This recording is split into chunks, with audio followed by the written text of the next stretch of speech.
तोरा मन दर्पण कहलाए, तोरा मन दर्पण कहलाए। भले बुरे सारे कर्मों को, भले बुरे सारे कर्मों को देखे और दिखाए, तोरा मन दर्पण कहलाए, तोरा मन दर्पण कहलाए।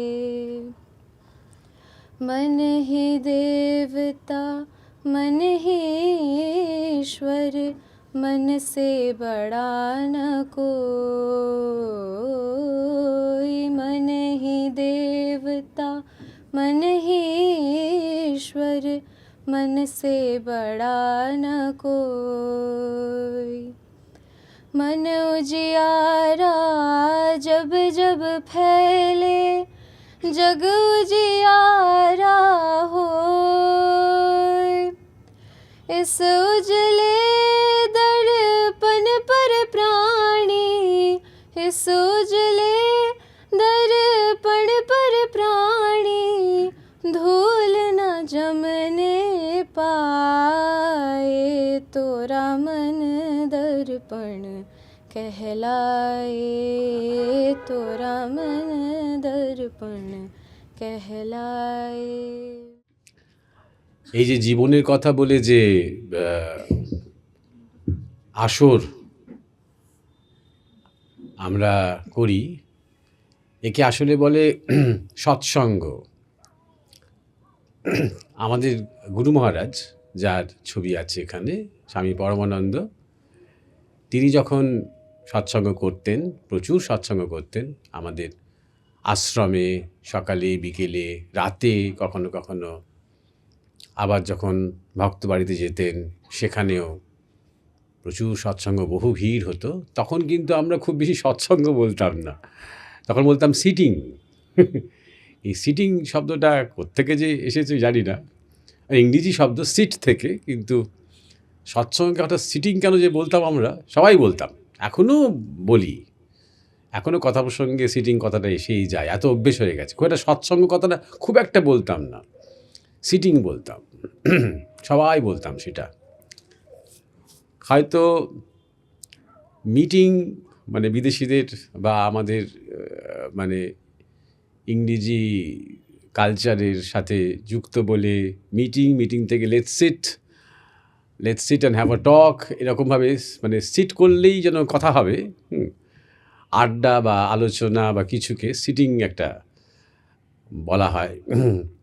গ্রামের দিকে বা মফস্বলের দিকেও যখন কোনো একটা গ্রামের লোকজন কিছু ঝামেলা মেটাবে, বলে চল একদিন তাহলে সিটিং করা যাক এটা নিয়ে।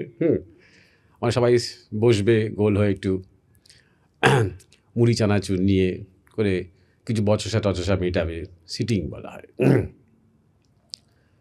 যাই হোক, আমরা এখন জীবনের কথা বলি, কারণ গুরু মহারাজ আমাকে বলেছিলেন আজ থেকে বহু বছর আগে যে মানুষকে জীবনের কথা বলবি।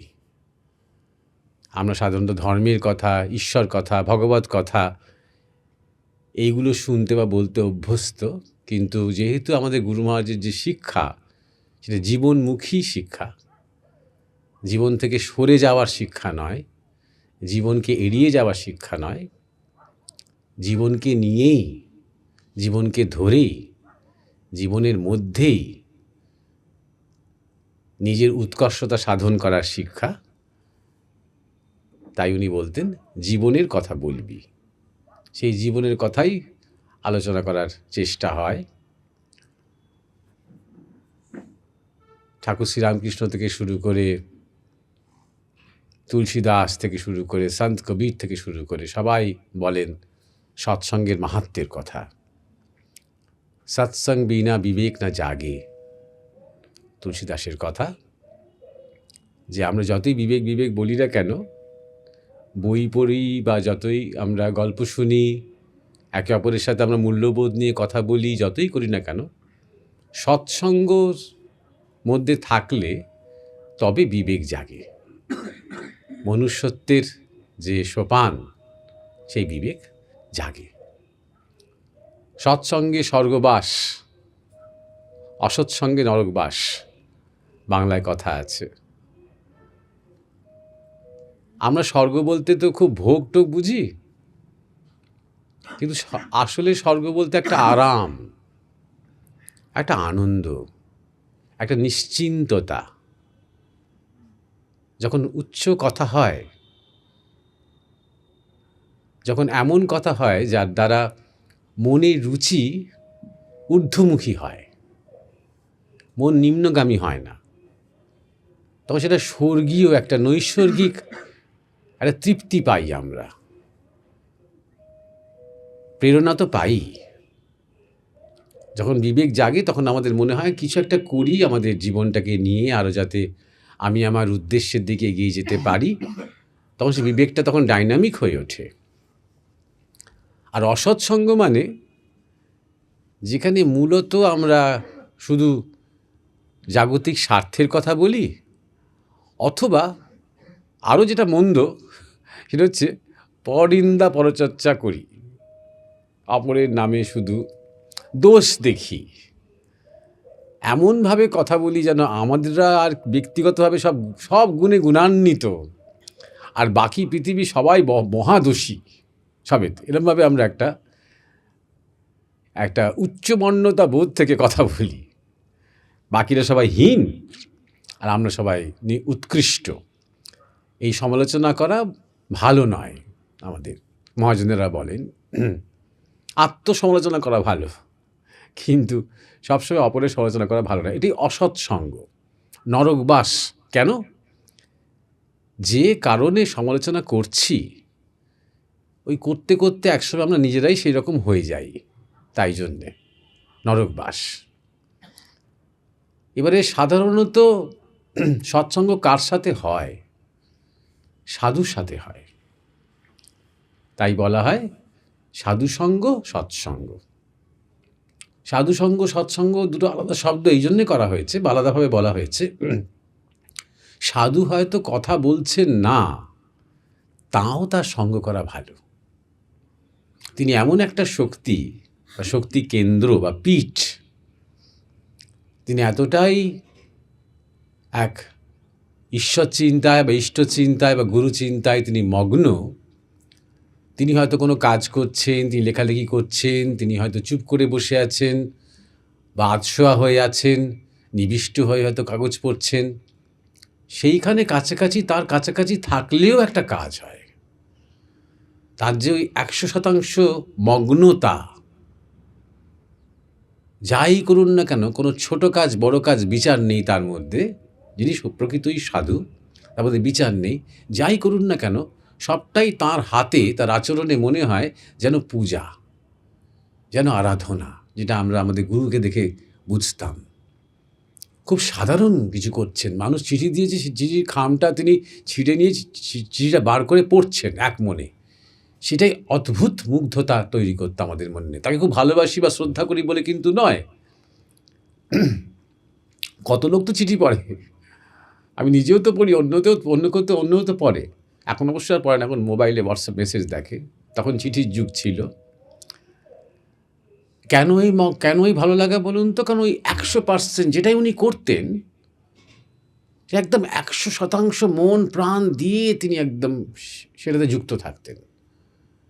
দেখে মনে হতো এই হচ্ছে কলা, জীবনের কলা, যেটা তিনি বলতেন, জীবনের কলা, art of life, art of living. তাই জন্য সাধুসঙ্গ একটা দিক, সৎসঙ্গ আরেকটা দিক। তিনি যখন কথা বলছেন তখন সৎসঙ্গ, সত্যদ্রষ্টা যখন কথা বলছেন তখন সত্যের কথা বলছেন, সত্যের পথ বলে দেওয়ার চেষ্টা করছেন। আমরাও তৃষ্ণার্ত, আমরাও জিজ্ঞাসু, আমরাও জানতে চাইছি, তখন সৎসঙ্গ। যখন কথা হয়তো হচ্ছে না, শব্দের কোনো আদান প্রদান হচ্ছে না, বা এমনি কুশল বিনিময় হচ্ছে, কেমন আছো, ট্রেনে করে এলে, এইরকম ধরনের কুশল বিনিময় হচ্ছে, তখনও সেই সঙ্গ, সাধুর সঙ্গ আমাদের ভেতরে একটা শক্তি দেয়, শক্তি নিয়ে আসে। নিজেও বলতেন আমাদের গুরু মহারাজ, হয়তো এখনো আগুন হতে পারিসনি, কিন্তু আগুনের কাছাকাছি তো আছিস, তার আঁচ লাগছে, এরকম করে বলতেন। এবার হয়তো আমাদের মনে হতে পারে যে সবসময় তো আর সেই রকম সাধুর সঙ্গ পাওয়া যায় না, সবসময় তো সেরকম সৎসঙ্গ পাওয়া যায় না। তখন নিজের সাথেও যদি আমরা মাঝে মাঝে একটু কথা বলি, প্রতিনিয়ত চলতে ফিরতে আমরা যদি মাঝে মাঝে একটু বিচার করি, যা নিয়ে মাথা ঘামাচ্ছি তার কতটা মালিকানা আমার, আমার শরীরটাই বা আমি কতটাই বা মালিক, এই সংসারটাই বা আমি কতটাই বা মালিক, কতদিনের এই আসক্তি, এই মায়া, এই মোহ, যেগুলো আমরা স্নেহ প্রীতি বলছি, সেগুলো আসলে আসক্তি, মায়া, মোহ, এগুলো আর কতদিন থাকবে, কতদিন আমি আগলে রাখতে পারবো? এরকম একটা অনিত্য বা নিত্য বিচার যদি আমাদের মধ্যে চলে, ঈশ্বরই সব, তিনিই সব হয়েছেন, শরণাগত হয়ে থাকলেই বরং নিশ্চিন্ত থাকা যায়, সাধ্যমতন বরং চেষ্টা করি, তাকেই বরং অর্পণ করে যাই, কর্মটা করি, এবার রেজাল্টটা কী হবে, ফলটা কী হবে অত ভাববো না, তাকে অর্পণ করি, এটাই তো সবসময় বলছে সবাই। এইরকমভাবে নিজের মধ্যে যদি নিত্য এটা বিচার চলে, পজিটিভ, ঈশ্বর কেন্দ্রিক, সেটাও এক ধরনের সৎসঙ্গ, আত্মচিন্তন, আত্মমনন, সেটা এক ধরনের সৎসঙ্গ। যত আমরা এই বিচারের মধ্যে থাকব, এই চিন্তা, এই ভাবনা, সব কিছুর মধ্যে বড্ড বেশি জটিলতার মধ্যে না গিয়ে, যতক্ষণ সাধুকে না পাচ্ছি, গুরুকে না পাচ্ছি, ততক্ষণ পর্যন্ত সেও একটা সৎসঙ্গ। চেষ্টা করে যাওয়া, নিজের সাথে নিজের কথা বলে যাওয়া, চেষ্টা করে যাওয়া, একটা সংলাপ। আমরা তো সবাই প্রায় নিজের সাথে নিজের কথা খুব বলি, অনেকের তো ধ্যান জপে সেটাই প্রধান প্রবলেম, সারাক্ষণ ভেতরে অনেক কথা হচ্ছে, অনেক কথা বলছে সবাই ভেতরে, আমার ভেতরে আমি সারাক্ষণ কথা বলে যাচ্ছি, দেখছি ঘন্টার পর ঘন্টা কথা বলে যাচ্ছি, ধ্যান আর হচ্ছে না, ভুলে যাচ্ছি।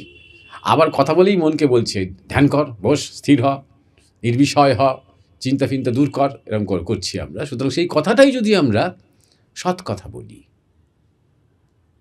ঈশ্বরের কথা বলি, সাধুগুরুরা যা বলেন সেটাকে নিজের কাছে যদি রিপিট করি, আমার সামনে যেগুলো আমার বিষয়, যেগুলো দুশ্চিন্তা আসছে, যেগুলো ভাবনা আসছে, সেগুলো যদি ঠাকুরের কাছে অর্পণ করি, নিজেকে বলে বলে অর্পণ করি, সেও এক ধরনের সৎসঙ্গ।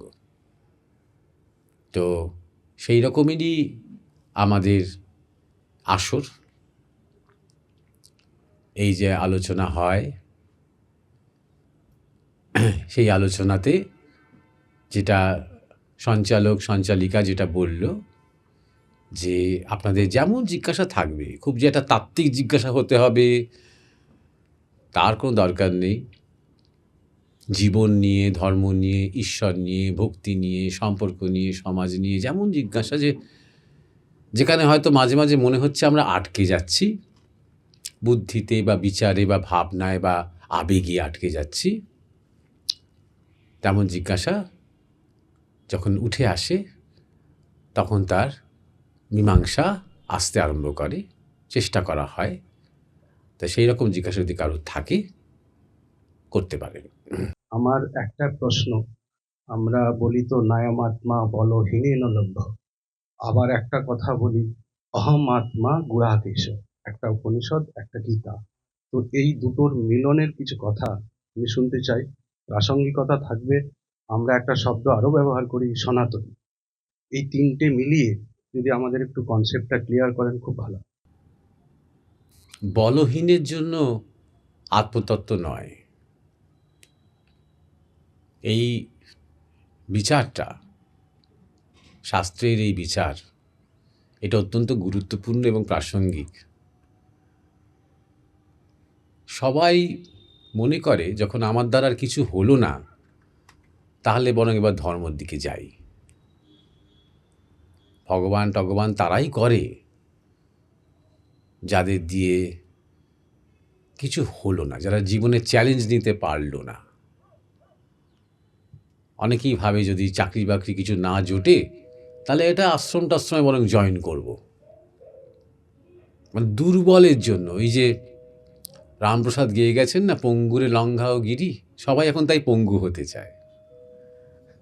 যেটা সক্ষম তাদের তিনি গিরি লঙ্ঘন করাবেন না, যারা পঙ্গু, যারা নড়তে চড়তে পারবে না তাদের তিনি লঙ্ঘন করাবেন। এরকম একটা ধরে নিয়েছে রামপ্রসাদের গানের মানে বোধহয় এইরকমই হবে কিছু একটা। আমরা বলতেও ভালোবাসি আমরা খুব হীন, আমরা খুব দীন, আমরা খুব তুচ্ছ, তৃণেরও তৃণ, বৈষ্ণবীয় ভাষা বলে এটাকে। এটারও একটা মানে কি বলবো, এটারও একটা গন্তব্য আছে, সেটা হচ্ছে ওই নিজেকে হীন ভাবতে ভাবতে ভাবতে ভাবতে যদি সামান্য একদম জিরো অহংকার হতে পারে তাহলেই মুক্তি, তাহলেই জ্ঞান, এরকম একটা মনে মনে একটা কল্পনা রয়েছে।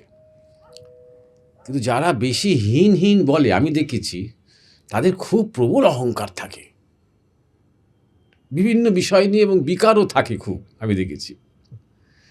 যারা প্রকৃতভাবে যে আমি কিছু নয় সব তিনি, তারা মুখে এত বলে না। তারা প্রতিনিয়ত নিজেকে শরণাগত ভাবতে ভাবতে ভাবতে একদম সমর্পণ করতে আরম্ভ করে, এবং একদম প্রত্যেকটা শ্বাসও যে তাঁর শ্বাস তিনি নেওয়াচ্ছেন, এই শরীরটা সেই শ্বাস গ্রহণ করছে এবং ছাড়ছে, এইভাবেতে সমর্পণে চলে যায়। তারা অত্যন্ত বীর, প্রচণ্ড বীর না হলে এইভাবে সারেন্ডার করা যায় না, প্রচণ্ড বীর না হলে।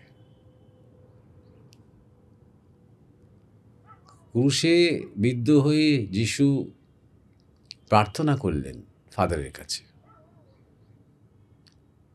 ফাদার তুমি কি আমাকে পরিত্যাগ করেছ? তার আগে তিনি যখন ক্রুশবিদ্ধ হননি, যখন তাকে ধরা হয়নি, তখন তিনি একটা ছোট্ট পাহাড়ের উপরে গিয়ে একা একা প্রার্থনা করেছিলেন, এইটা কি হতেই হবে? এই ভয়ঙ্কর এক পরিণতি, এই রকমভাবে আমার অত্যাচার, এছাড়া কি বিকল্প কিছু নেই? এটা একদম সত্য। অনেকে এটা হয়তো বলে না, কিন্তু নিউ টেস্টামেন্টে এটা আছে। তখন ফাদার গড বলেছিলেন, হ্যাঁ পুত্র, এটাই আমার ইচ্ছা, প্রয়োজন আছে। দাই উইল বি ডান, যিশুর উত্তর, তোমার ইচ্ছাই পূর্ণ হোক। সাংঘাতিক বিরক্ত লাগে এটা করার জন্য, এটা বলতে পারার জন্য। তাই যদি কেউ জানতে চায় যে যিশুর কাছ থেকে পৃথিবী কি শিখেছে, প্রার্থনা করতে শিখেছে। মানে অন্তত পশ্চিমী যে সভ্যতা, তারা প্রার্থনা করতে শিখেছে। আমাদের দেশে প্রাচীনকাল থেকে বৈদিক মন্ত্রগুলোই প্রার্থনা।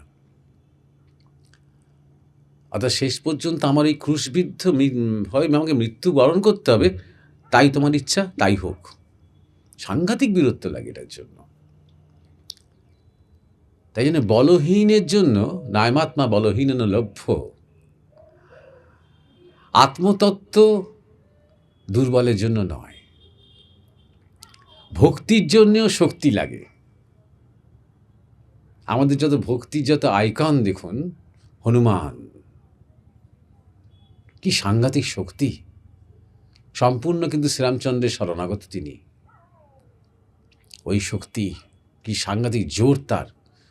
হনুমান কিন্তু একদম বোকা নন, এটাও খেয়াল রাখতে হবে। এই দিকটা নিয়ে অনেক কথা বলেন না, মানে ভক্তমানী লোকে ভাবে খুব সরল আর খুব বোকা, কিছু ভাবতেই পায় না, সব ঠাকুর সব রামের ইচ্ছা করে বসে আছেন। তা কিন্তু হনুমান নন, তিনি সম্পূর্ণ সমর্পিত। তিনি একজন বিচক্ষণ মন্ত্রী। তিনি সুগ্রীবকে রীতিমতন অত্যন্ত সুপরামর্শ দিতেন প্রশাসনের ব্যাপারেও এবং সামরিক ক্ষেত্রেও। পরবর্তীকালে শ্রীলঙ্কা জয় করে ফিরে আসার পর তিনি রামচন্দ্রের মন্ত্রী হয়েছিলেন অযোধ্যায়।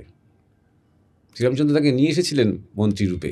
তিনি এতটাই যোগ্য রামচন্দ্র, হনুমানজি। তার নিজস্ব অনেক চিন্তা ভাবনা সবই আছে, কিন্তু তার সাকসেস ফেলিয়ার তিনি শ্রীরামচন্দ্রের উপরে জ্ঞাপন করতেন। মানে কিছুই করব না, যেহেতু তিনিই সব আছেন, তিনি সব করিয়ে নেবেন, এই রকম ধরনের হীন বুদ্ধি নয়। নিত্যানন্দকে দেখুন, এরা এক একজন ভক্ত, ভক্তের নিদর্শন এরা। বিবেকানন্দকে দেখুন, স্বামী বিবেকানন্দ কত বীর, কি বীরত্ব তার, কিন্তু একদম টোটাল ঠাকুর রামকৃষ্ণের ভক্ত 100%। বাইরে তিনি বুঝতে দিতেন না সেটা, তার প্রতিটা চিঠিতে, তার প্রতিটি লেখাতে, বিশেষ করে যখন মানুষ তাকে ভুল বুঝত, অপমান করত, তার অনেক ভাব ভঙ্গি নিয়ে যখন মানুষ কটাক্ষ করত, দুঃখ পেতেন খুব, লাগতো ভেতরে কোথাও একটা, মনে হতো আমি এত চেষ্টা করছি, কেউ সেই দিকটা বুঝতে পারছে না, শুধু বহিরঙ্গ কিছু এদিক ওদিক দেখে আমাকে বিচার করছে, কষ্ট হতো খুব। তারপরেই মনে মনে ভাবতেন, লিখতেনও, জয় রামকৃষ্ণ, ঠাকুর আছে মাথার ওপর, তার ইচ্ছা ছাড়া কিছুই হচ্ছে না, এটাও তার ইচ্ছাতে হচ্ছে, জয় গুরু, ব্যাস, আবার শক্তি পেয়ে যেতেন। এই হচ্ছে বীরত্ব। ভক্তি মানে হচ্ছে বীরত্ব, দুর্বলতা নয়। আমাকে দিয়ে কিছু হবে না, এটা ভক্তি নয়। তোমার ইচ্ছা হলে এই শরীরটা দিয়ে সব হবে, এটাই বীরত্ব। অসম্ভবকে সম্ভব করা যাবে তোমার ইচ্ছা হলে, এটাই বীরত্ব। আর গুঢ়াকেশ সনাতন, সনাতন মানে যা শাশ্বত। এই যে আমাদের যে ম্যাটার, টাইম, স্পেস দ্বারা যা কিছু আবদ্ধ নয়, যার কোনো উৎপত্তি নেই এবং যার কোনো বিনাশ নেই, তাকেই বলে শাশ্বত, তাকেই বলে সনাতন। প্রথম কথা হলো উদাহরণ, প্রেম, স্নেহ, মাতৃত্ব, বাৎসল্য, এগুলো সনাতন।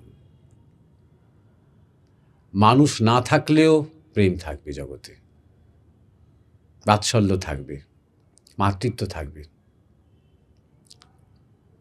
পাখির মাতৃত্ব থাকবে বাচ্চা পাখিটার প্রতি, বৃক্ষের মাতৃত্ব থাকবে পোকামাকড়গুলোর প্রতি,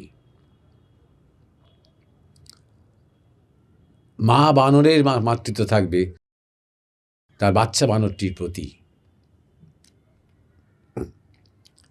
সুতরাং কোনো স্থানকাল পাত্রের মধ্যে নির্ধারিত নয় আমাদের যে বৃত্তিগুলো, তাই হচ্ছে সনাতন। এগুলো যেগুলো আমরা চিনি, যে জাগতিক বিষয়গুলো, সেইগুলো নিয়ে আমি বলছি। যেগুলো চিনি না সবাই, সেটা কথাতে পরে আসছি। অর্থাৎ বেদ, উপনিষদ, গীতাতে যে সমস্ত সত্য ব্যক্ত করা হয়েছে, সেগুলো কোনো মানুষের তৈরি করা নয়।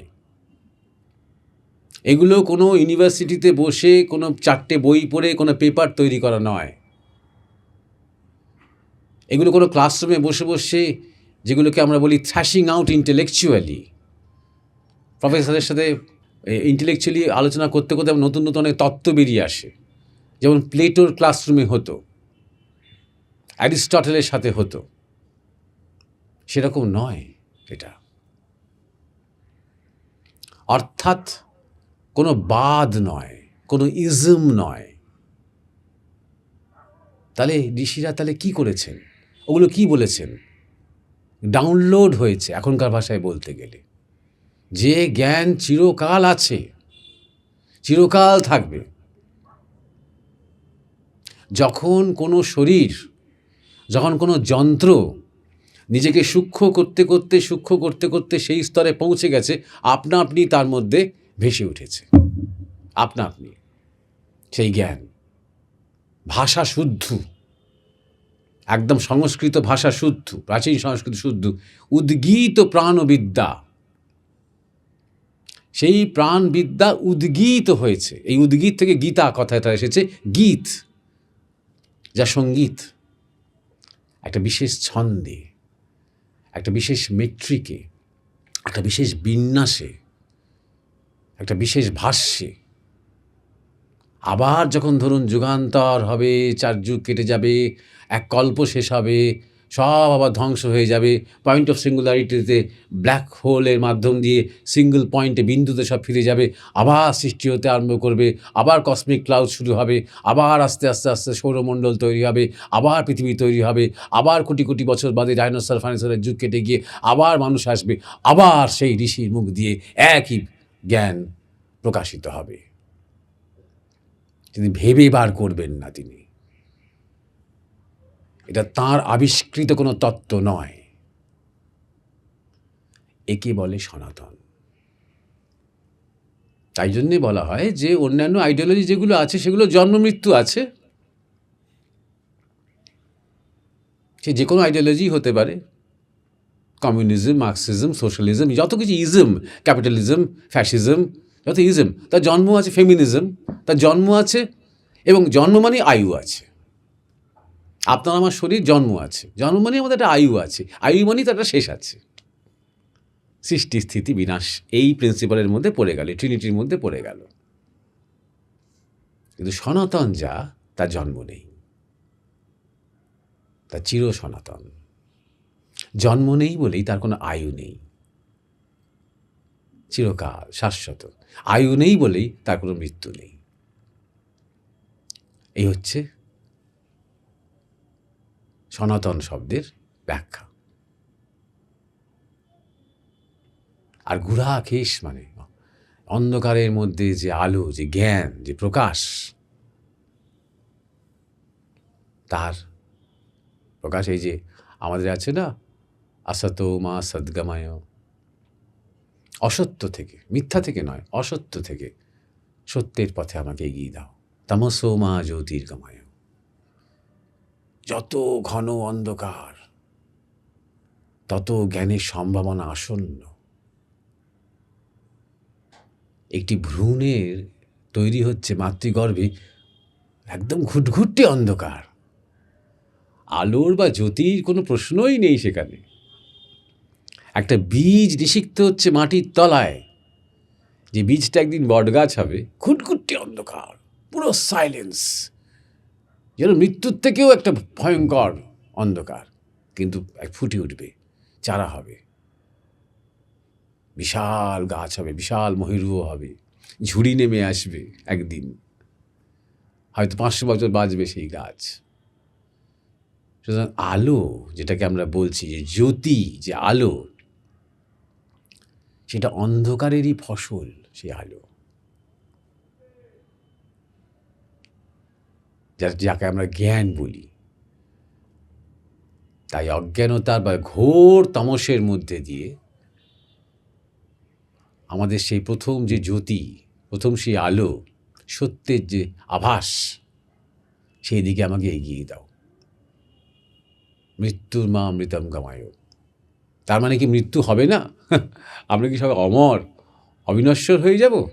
না, মৃত্যু ভয় কাটবে। মৃত্যু ভয় কাটলো মানে আর মৃত্যু নেই। মৃত্যু ভয় কখন কাটে? যখন আমি জানতে পারি যে আমি শরীর নই, এই শরীরের পারে আমি সেই সত্তা, সেই সনাতন সত্তা, যার জন্ম মৃত্যু হয় না। তাহলে শরীরের আমি দ্রষ্টা, শরীরের আমি উপভোক্তা, শরীরটাকে ব্যবহার করছি। এই প্রকৃতির ওই একই কথা, স্পেস টাইম ম্যাটার নিয়ে এই শরীরটা ব্যবহৃত হচ্ছে অভিজ্ঞতার জন্য, সাধনার জন্য, বিবর্তনের জন্য, পূর্ণতার জন্য। যখন সেটা জানতে পারলাম, জ্ঞান হলো, বোধে বোধ হলো, তখন আর কার মৃত্যু? শরীরের, আমার তো নয়। তাই জন্যে মৃত্যুর মা অমৃতম গমায়, অর্থাৎ ভয় থেকে আমাকে মৃত্যুঞ্জয়ী করে তোলো, ভয় থেকে মুক্ত দাও। ভয় কেটে গেলেই দেখবেন মানুষ 90% স্বাধীন। যদি ভয় কেটে যায়, স্বাস্থ্যের ভয়, স্বজন হারানোর ভয়, মরে যাওয়ার ভয়, পরীক্ষায় ফেল করার ভয়, এই যে ভয়, ক্রমাগত ভয় নিয়ে আমরা ছুটছি, পেছনে যেন ভয় ভূতের মতন তাড়া করছে সবসময়। ভয় কাটলেই দেখবেন জীবনটা অন্যরকম হয়ে যায়। কোথাও অন্যায় হচ্ছে, 10টা লোক আছে গুন্ডা গুন্ডা দেখতে, সামনে এগিয়ে চোখে চোখ রেখে প্রতিবাদ করতে ভয়। আমি আছি, আমার স্বজন আছে, যদি তাদের কিছু হয় সব সময় আমি কম্প্রোমাইজ করে যাচ্ছি আমার মূল্যবোধের সাথে, আমার আদর্শের সাথে, কারণ আমার ভয় আছে। আর ভয় আছে কেন? কারণ আমি এবং আমার আছে, এই বুদ্ধি আছে, আমি এবং আমার বুদ্ধি আছে। তাই জন্য যখন থাকবে না, ভয়টা কেটে যাবে, তখন ব্যাস ঝাঁপ দিতে আর কোনো অসুবিধা থাকবে না। তখনই মৃত্যু থাকে শরীরের, কিন্তু আসলে আর মৃত্যু হয় না, আমার পরিবর্তন হয়, রূপান্তর হয়, অবস্থান্তর হয়। এই স্থূল শরীরে আছি, মৃত্যু, সূক্ষ্মতে চলে গেলাম, আবার নতুন শরীর আসবে, গ্রহণ করব। এইভাবে তখন সাইকেলটার আমি দ্রষ্টা হয়ে উঠি, জন্ম মৃত্যুর দ্রষ্টা হয়ে উঠি। আমার জিজ্ঞাসা, মৃত্যু পরবর্তীতে এই যে শ্রাদ্ধ শান্তি, এই কাজের গুরুত্ব এবং বর্তমান সময়ে দেহ এবং অঙ্গদান এর ভালো বা খারাপ দিক সম্পর্কে আপনি যদি কিছু আলোচনা করেন। শ্রাদ্ধের শব্দটা এসেছে শ্রদ্ধা থেকে। যে বা যিনি গত হয়েছেন তাকে শ্রদ্ধা সহকারে স্মরণ করা, এটাই শ্রাদ্ধের উদ্দেশ্য। প্রথমত যারা আমরা বেঁচে আছি তাদের একটা যে কর্তব্য আমাদের ভারতবর্ষের সনাতন পরম্পরার মধ্যে আছে, সেটাতে সেই মৃতের কি মঙ্গল হলো অমঙ্গল হলো সেটা বড় কথা নয়, নিশ্চয়ই হয়, সেটা নির্ভর করে সংস্কারের উপরে। এটা খুব গুরুত্বপূর্ণ, এটা বুঝতে হবে যে এই জগৎটা কিন্তু খুব একটা স্থূল জগৎ নয়, এই জগৎটা কিন্তু আসলে খুব মানসিক জগৎ। এইটা বুঝতে হবে। অনেক কিছুই যেটা আমাদের ক্ষেত্রে মনস্তাত্ত্বিক ব্যাপারটা, স্থূলটা যদি আমরা দেখিও, সেই স্থূল এসেছে সূক্ষ্ম থেকে, ম্যাটার এসেছে এনার্জি থেকে। সুতরাং যিনি যার মৃত্যু হলো তার শ্রাদ্ধ করলে ভালো হবে কি মন্দ হবে এই কথাটা পরে, তার সংস্কার ছিল কি যে আমার ছেলেমেয়েরা আমার শ্রাদ্ধ করবে, অপেক্ষা করব আমি তার জন্য, এইটা বেশি গুরুত্বপূর্ণ। আমার দিদিমাই আমাকে চিঠি লিখে দিয়েছিলেন, আমি তখন আশ্রমে থাকি, যে আমার মৃত্যুর পর আলাদা করে বেশি শ্রাদ্ধ টাদ্ধ এসব করার কোনো দরকার নেই, আত্মীয় স্বজন লোকজন ডেকে এনে গান্ডে পিণ্ডে খাওয়ানোর দরকার নেই। ঠিক এরকম করে দিদিমার একটু অন্য রকমের মানুষ ছিলেন তিনি, কারণ তারা খেতে পায়, তারা সব অবস্থাপন্ন ঘরের লোকজন। আশ্রমে যে 250টা 300টা অনাথ ছেলে মানুষ হয় তোমাদের, তারা বরং একদিন ভালো করে ইলিশ মাছ খাক, তাতে আমি খুশি। এই যে তার কি মনে হচ্ছে, এইটা বেশি ইম্পর্টেন্ট। সত্যি সূক্ষ্ম অবস্থায় তৃপ্তি পাবে যখন দেখবে আশ্রমের সমস্ত ছেলেরা পাত পেরে বসে যত চাইছে তারা ইলিশ মাছ খেতে পাচ্ছে, যা ওরা সারা বছর কোনোদিনই খেতে পায় না। এইটা খুব গুরুত্বপূর্ণ। সুতরাং আমি আমার বাবার শ্রাদ্ধ হই হই করে করেছি, আশা করছি যে আমার মৃত্যুর সময় আমার শ্রাদ্ধটাও আমার ছেলেমেয়েরা হই হই করে বেশ বড় করে করবে, এরকম একটা প্রত্যাশা যদি আমার থাকে, তাহলে ভালো করে শ্রাদ্ধ করাই ভালো। মূল উদ্দেশ্যটা কি যেন, সেই মৃত যিনি, যার মধ্যে আসক্তি রয়েছে, কোথাও না কোথাও সে ছেলের সাথে কন্ট্যাক্ট করছে, সে ছেলে বুঝতে পারছে না, কিন্তু অপেক্ষা করছে যে শ্রাদ্ধটা। আবার কারোর মধ্যে তারপরেও সংস্কার থাকে, গয়ায় গিয়ে পিণ্ডদান করলো কি না, কারণ সে করেছে, বংশ পরম্পরা সে দেখেছে, অন্যরাও করেছে। এবং অনেক সময় দেখা যাচ্ছে, এরকম আমি নিজের চোখে অনেকবার দেখেছি এগুলো, অনেক সময় দেখা যাচ্ছে যে বাড়িতে কিছু না কোনো কাজে ঠিক মানে ভালো করে সুফল হচ্ছে না, মসৃণ থাকছে না, অনেক বাধা আসছে, ছোটো ছোটো কাজেও যেন একটা বাধা। তখন গুরুদেব বলেছেন, তোমার বাবার গয়া পিণ্ডদান করেছিলে ক বছর হলো? বলো 6-7 বছর হয়ে গেছে। করেছিলে কি? বলো না, এখনও করা হয়নি। ওটা করে এসো। উনি অতৃপ্ত হয়ে আছেন। তারপরে গয়া পিণ্ডদান করেছে, আস্তে আস্তে আবার সব মানে স্বাভাবিক হয়ে গেছে বাড়িতে। এগুলো হয়, আমি দেখেছি এগুলো, এবং এগুলো অত্যন্ত সায়েন্টিফিক বলে আমি মনে করি। এবার যদি আমার সেই সংস্কার না থাকে, আমি প্রথমত আমি নাস্তিক, দ্বিতীয়ত আমি খুব জ্বর বুদ্ধি, আমি মনে করি শরীরটা জ্বর থেকে এসেছে এবং জ্বরেই চলে যাবে, তারপরে কিছু থাকে না, ইত্যাদি ইত্যাদি ইত্যাদি নাস্তিকরা যা বলে থাকে। তাহলে শ্রাদ্ধ না করলে কোনো ব্যাপার নয়। আমিও করিনি আমার বাবার সময় শ্রাদ্ধ, আমি নাস্তিক যেহেতু। পুরো ব্যাপারটা তাই জন্য বলছি সাইকোলজিক্যাল ব্যাপারটা সাইকোলজিক্যাল। কিন্তু তার চেয়ে বেশি ইম্পর্টেন্ট হচ্ছে লোক দেখিয়ে খাওয়ানোর চেয়েও বড় কথাটা হচ্ছে যে তিনি যেই হন না কেন, মাই হন, বাবাই হন, ঠাকুরদাই হন, কাকাই হন, জ্যাঠাই হন, থ্যাংক ইউ তোমার জীবনটার জন্য, গুড বাই। শ্রাদ্ধ ব্যাপারটা বেসিক্যালি তাই। তুমি যে জীবনটা যাপন করেছো সেখান থেকে আমরা অনেক কিছু পেয়েছি, তোমার ছায়ায় আমরা বড় হয়েছি। তুমি ভালোবেসেছো, স্নেহ করেছো, শাসন করেছো, যা করেছো, তোমার সাথে মতান্তরও হয়েছে, সবটা মিলিয়েই সে এক অভিজ্ঞতা যার কাছ থেকে আমি অনেক কিছু শিখেছি। আজকে তুমি চলে গেছো, তোমাকে প্রসন্ন মনে বিদায় জানাচ্ছি। তোমার শুভ হোক, শান্তি পাও, জন্মান্তরে আরও ভালো জন্ম যেন তোমার হয়, ভালো পরিবারে, ভালো পরিবেশে, যাতে তোমার আরও বিবর্তন হতে পারে। তাই তুমি তোমার জীবনের যে অভিজ্ঞতা, যে সাধনার পথে আছো, প্রত্যেকেই আমার সাধনার পথে আছে, অজানায় অজ্ঞাতেই আছি, কুকুর বেড়ালও আছে, কারণ তাদেরও বিবর্তন হচ্ছে, তারা মানুষ হওয়ার দিকে এগোচ্ছে, তারা জানেই না। জ্ঞাতসারে বা অজ্ঞাতসারে আমরা প্রত্যেকেই কিন্তু ঈশ্বরের দিকে এগোচ্ছি।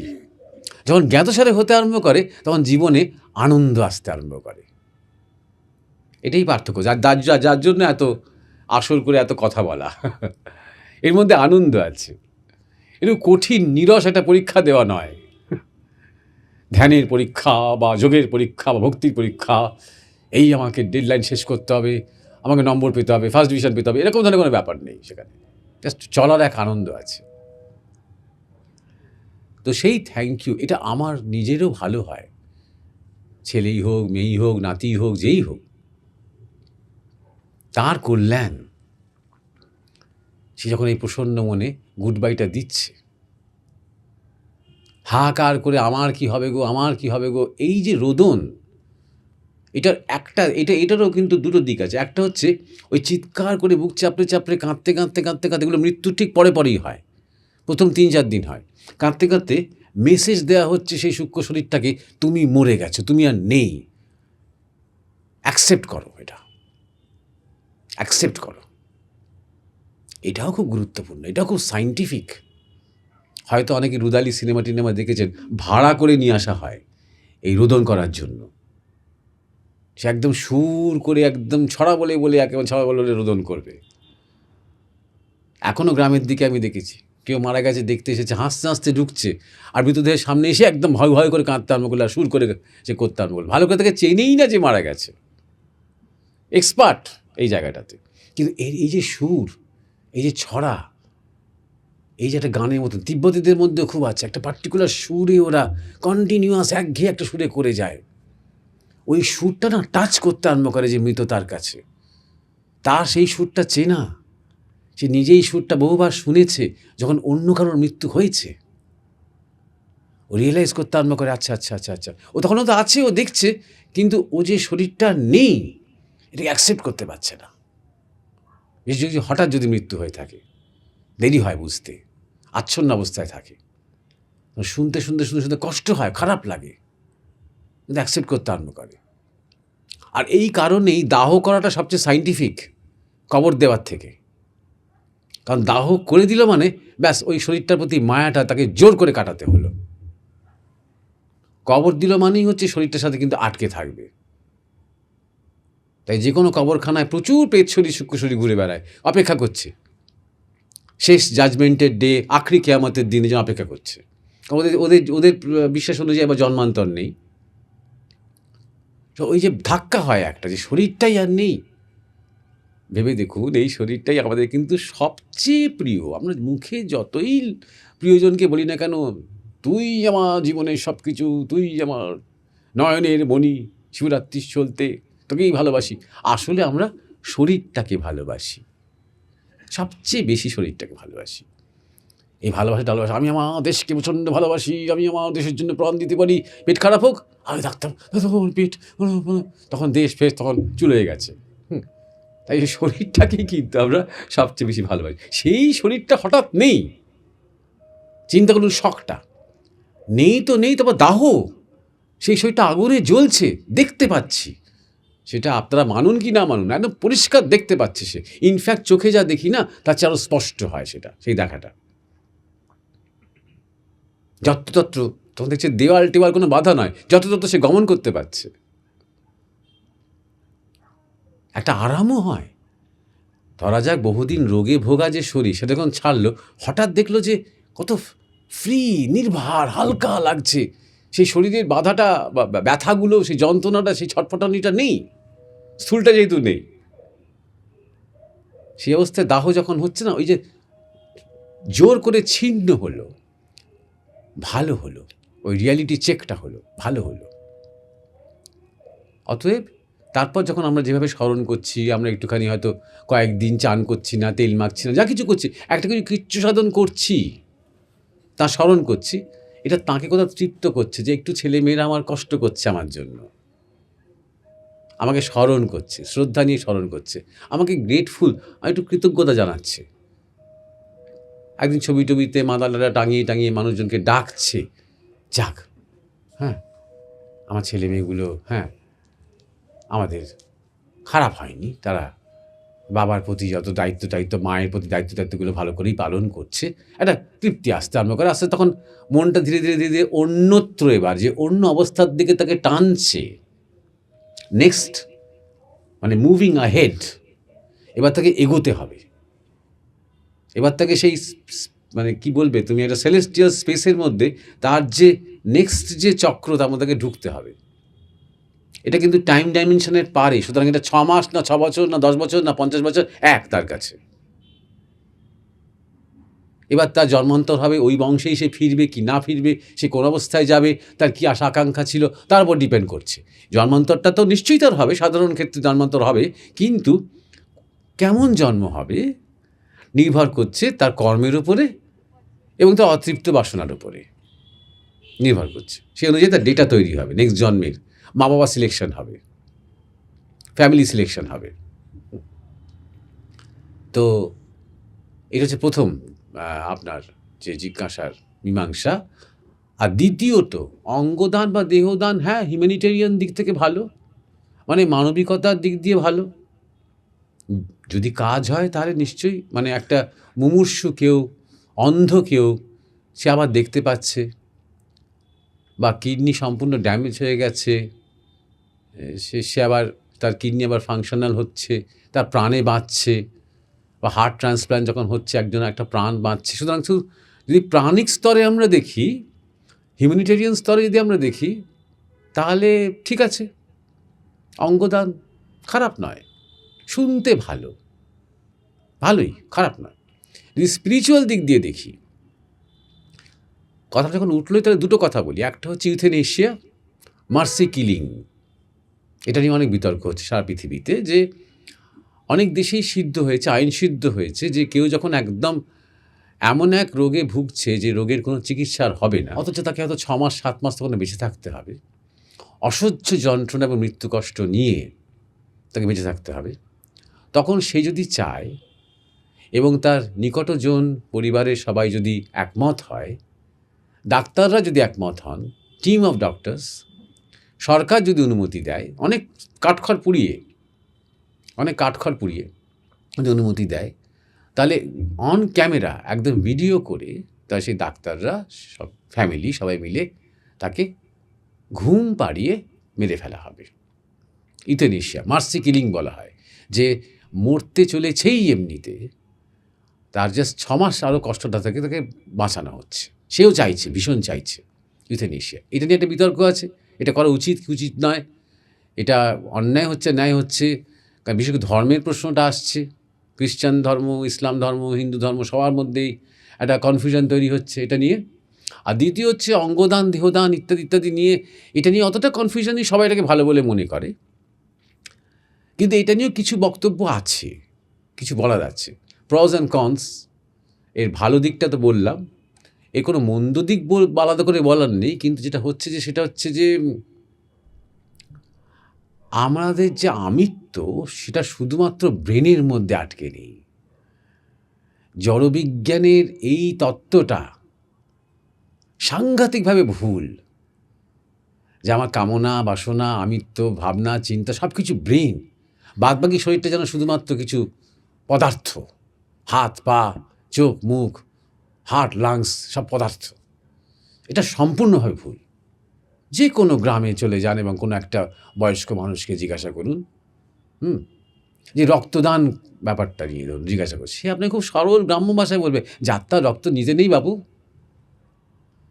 কে কোন জাতের কী রক্ত বাবা, কে কী করেছে, রক্ত নিতে নেই, শরীর সহ্য করতে পারে না। ঠিক এই কথা, অর্থাৎ রক্ত কিন্তু গুণ ক্যারি করে, রক্ত কিন্তু স্মৃতি ক্যারি করে, আপনার হাতের আঙুলটা পর্যন্ত ক্যারি করে আপনার স্মৃতি, কোষে কোষে কোষে কোষে ক্যারি করে। যেমন জল ক্যারি করে, জাপানি বিজ্ঞানীরা প্রমাণ করেছে জল স্মৃতি ক্যারি করে, স্মৃতি বহন করে। আমরা আজকে যত জ্বর জ্বর জ্বর বলছি না, তত আমরা বুঝতে পারছি জ্বর বলে পৃথিবীতে প্রায় কিছু নেই, সবই সূক্ষ্ম রূপান্তর, কনডেন্সড এনার্জি, তাকে বলে ম্যাটার। যখনই আমি অঙ্গদান করছি, আমি আমার চরিত্র এবং স্বভাবের একটা অ্যাসপেক্ট, একটা অংশ আরেকজনকে দিচ্ছি। প্রারব্ধর কাটাকুটি হতে আরম্ভ করছে। সমস্যাটা এখানেই। এটা খুব একটা উচ্চ সূক্ষ্ম আধ্যাত্মিক তাত্ত্বিক কথা নয়, খুবই বাস্তব কথা বলছি আমি। আমার যে প্রারব্ধ ছিল না, সেই প্রারব্ধটা আমার মধ্যে চলে এলো, আরেকজনের অঙ্গ আমার মধ্যে প্রতিস্থাপন হলো বলে। তার সাথে আমার প্রারব্ধ জীবনটা জড়িয়ে গেল। রুচি পর্যন্ত পাল্টে যায় যখন কিডনি প্রতিস্থাপন হয়, বা যখন হার্ট প্রতিস্থাপন হয়, বিশেষ করে যখন ভেতরের অঙ্গ প্রতিস্থাপন হয়, খাওয়া দাওয়া থাকা খাওয়ার রুচিগুলো পর্যন্ত যার হার্ট প্রতিস্থাপন হয়েছে তার মতন হতে আরম্ভ করে।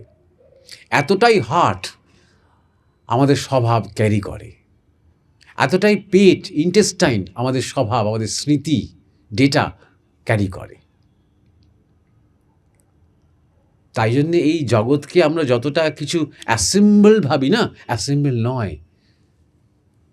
বহুর মধ্যে এক খোঁজা ভারতবর্ষের কালচার নয়, এক থেকে তিনি বহু হয়েছেন,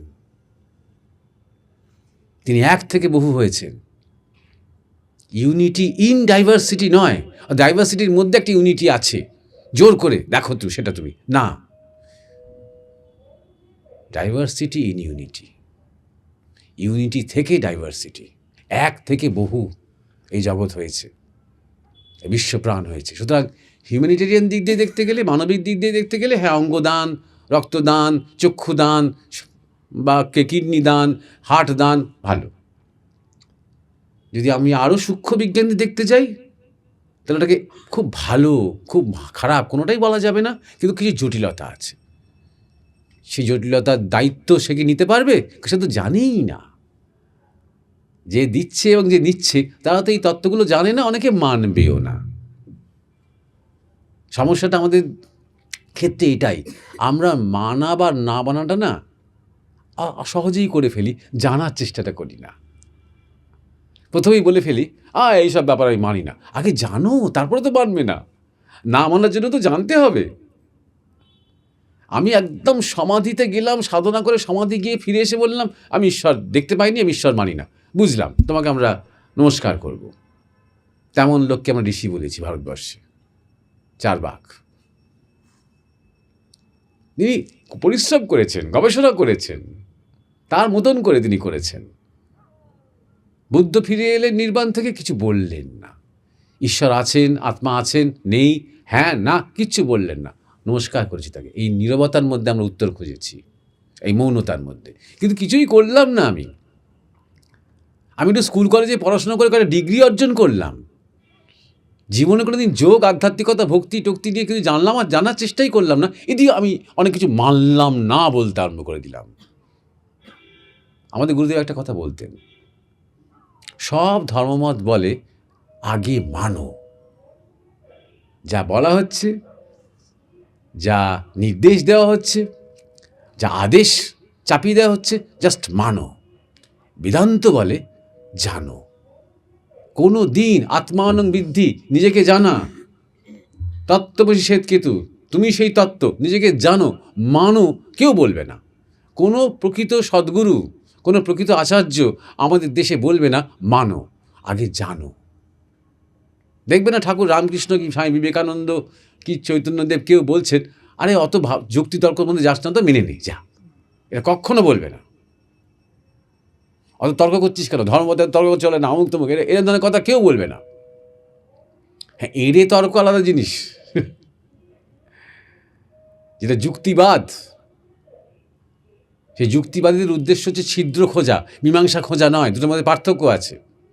শঙ্করাচার্য সাংঘাতিক যুক্তিবাদী, তিনি মীমাংসা খুঁজছেন।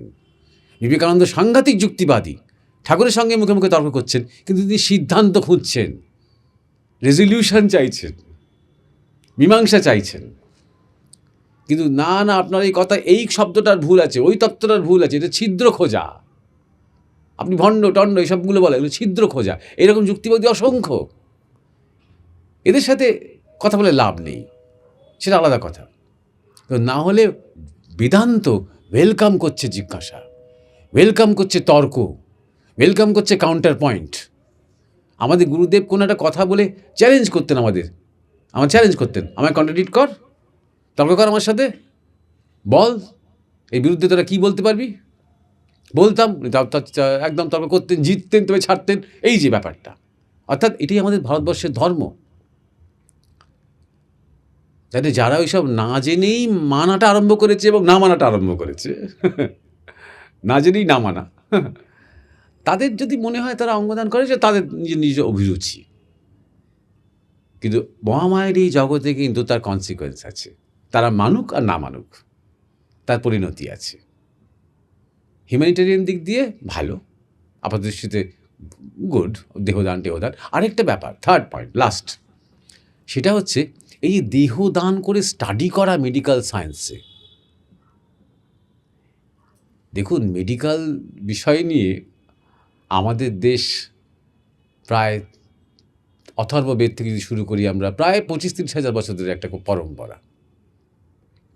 আয়ুর্বেদ এবং তারপরে যোগ, পুরোটাই তো শরীর নিয়ে, পুরোটাই তো আয়ু, শরীর নিয়ে। এই আয়ুর্বেদ থেকেই এই আয়ুষ কথাটা এসেছে এখন।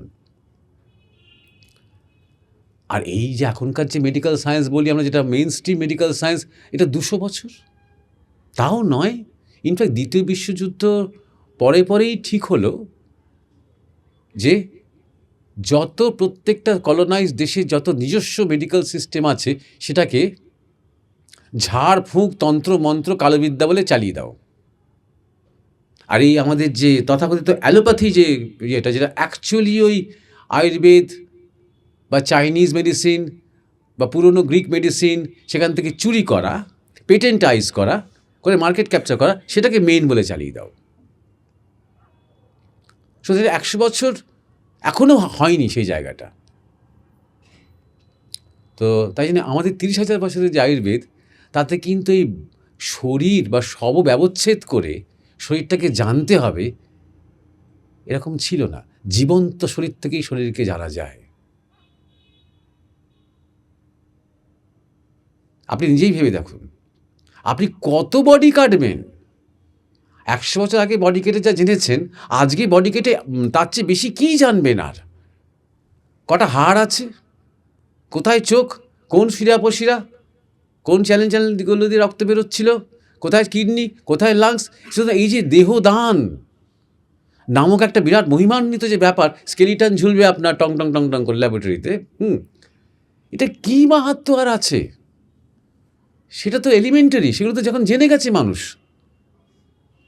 একটা ডেড বডির চোখ উপরে আপনি চোখ জানতে পারবেন? নাকি আপনি যখন ওই আলো জ্বেলিয়ে একদম নিবিড়ভাবে চোখটাকে দেখছেন, একদম কাছ থেকে নিয়ে, যে আগেকার দিনে ডাক্তাররা দেখতেন, হ্যাঁ, চোখে একদম কর্নিয়া টেনে দেখছেন, তখন আপনি বুঝতে পারছেন চোখের মধ্যে শুধু চোখ প্রবলেমটা নয়, তার সাথে আরও কিছু নিশ্চয়ই আছে। এই যে পুরো বডিটা একে অপরের সাথে কানেক্টেড, গলা, চোখ, কান, ব্রেন, হার্ট, পেট, সব কিছু কানেক্টেড, একটা জীবন্ত সত্তা, অ্যাসেম্বলি অফ পার্টস নয়, অনেকগুলো জিনিস একসাথে জড়ো করে এনে লাগিয়ে দেওয়া নয়, এক জীবন্ত সত্তা। তাকে জীবন্ত অবস্থাতে দেখলেই তাকে একটা মানব শরীরকে বোঝা যায়। আর প্রত্যেকটা মানব শরীর একে অপরের থেকে আলাদা। দুটো চোখই, দুটো নাসারন্ধ্র, দুটো কান, একটা মুখ, মাথা, চুল, হাত পা, দুটো হাত, দুটো পা, সবই এক, দুটো দুটো, সংখ্যায় টংখ্যায় বাহ্যিকভাবে সেম, কিন্তু আরেকটু ভেতরে ঢুকুন, আলাদা, সম্পূর্ণ আলাদা, আলাদা ভাষা। এটা মৃত শরীর থেকে বোঝা যায়, জীবন্ত শরীর থেকে বোঝা যায়। আপনি জাস্ট একদিন এই ছাদে দাঁড়িয়ে জাস্ট আপনি রাস্তায় লোকজন চলাচল করছে একদিন দেখুন, দেখবেন প্রত্যেকটা হাঁটা আলাদা। আপনি দেখুন, আমরা একসময় থিয়েটার করতাম, তাই না? এগুলো আমাদের দেখতে হতো, এগুলো আমাদের অনুশীলনের অঙ্গ ছিল। মানুষের হাঁটা দেখা, ব্যস্ত সমস্ত হয়ে হাঁটছে, রিল্যাক্স করে হাঁটছে, দুশ্চিন্তা করতে করতে হাঁটছে, কিন্তু প্রত্যেকটা হাঁটা আলাদা। হাঁটার ধরন, কেউ সোজা হয়ে হাঁটছে, কেউ কুঁজো হয়ে হাঁটছে, কেউ ব্যাঁকা হয়ে হাঁটছে, শীতকালে একরকম হাঁটছে, গরমকালে একরকম হাঁটছে, দিনের বেলা একরকম হাঁটছে, সন্ধ্যেবেলা আরেক রকম হাঁটছে। তাহলে এত মানুষের, জীবিত মানুষের প্রত্যেকটা সেকেন্ডে সেকেন্ডে এত বৈচিত্র্য, তার বডি কেটে আমি কিছু আলাদা করে বুঝতে পারবো তার এই কোথায় সে বিশেষ, কোথায় সে অনন্য, কোথায় সে স্বতন্ত্র? তাহলে এই দেহদানের ব্যাপারটা নিয়েও আর আকে বলতে পারে যে তিনি দেহদান তো করলেন খুব উদার হয়ে, তিনি একজন অত দেহদান করে আমি মেডিকেল স্টুডেন্টদের বিরাট উপকার করে দিচ্ছি, একটা বিরাট কাজ করছি, তার এটা ধন্য করলো। তার এই বিবেক কোথায় আছিস রে? ওর কাছেই শুনছিলাম যে যিনি একজন মারা যাবেন, এখনও যাননি, মারা যাবেন, তিনি অলরেডি বিরাট করে বিয়ে বাড়ির মতো খাইয়ে দিয়েছেন সবাই, কারণ দেহ দান করবেন। হ্যাঁ, আজকে খাওয়াটা আছে, মৃত্যুটা কবে আছে ঠিক জানি না।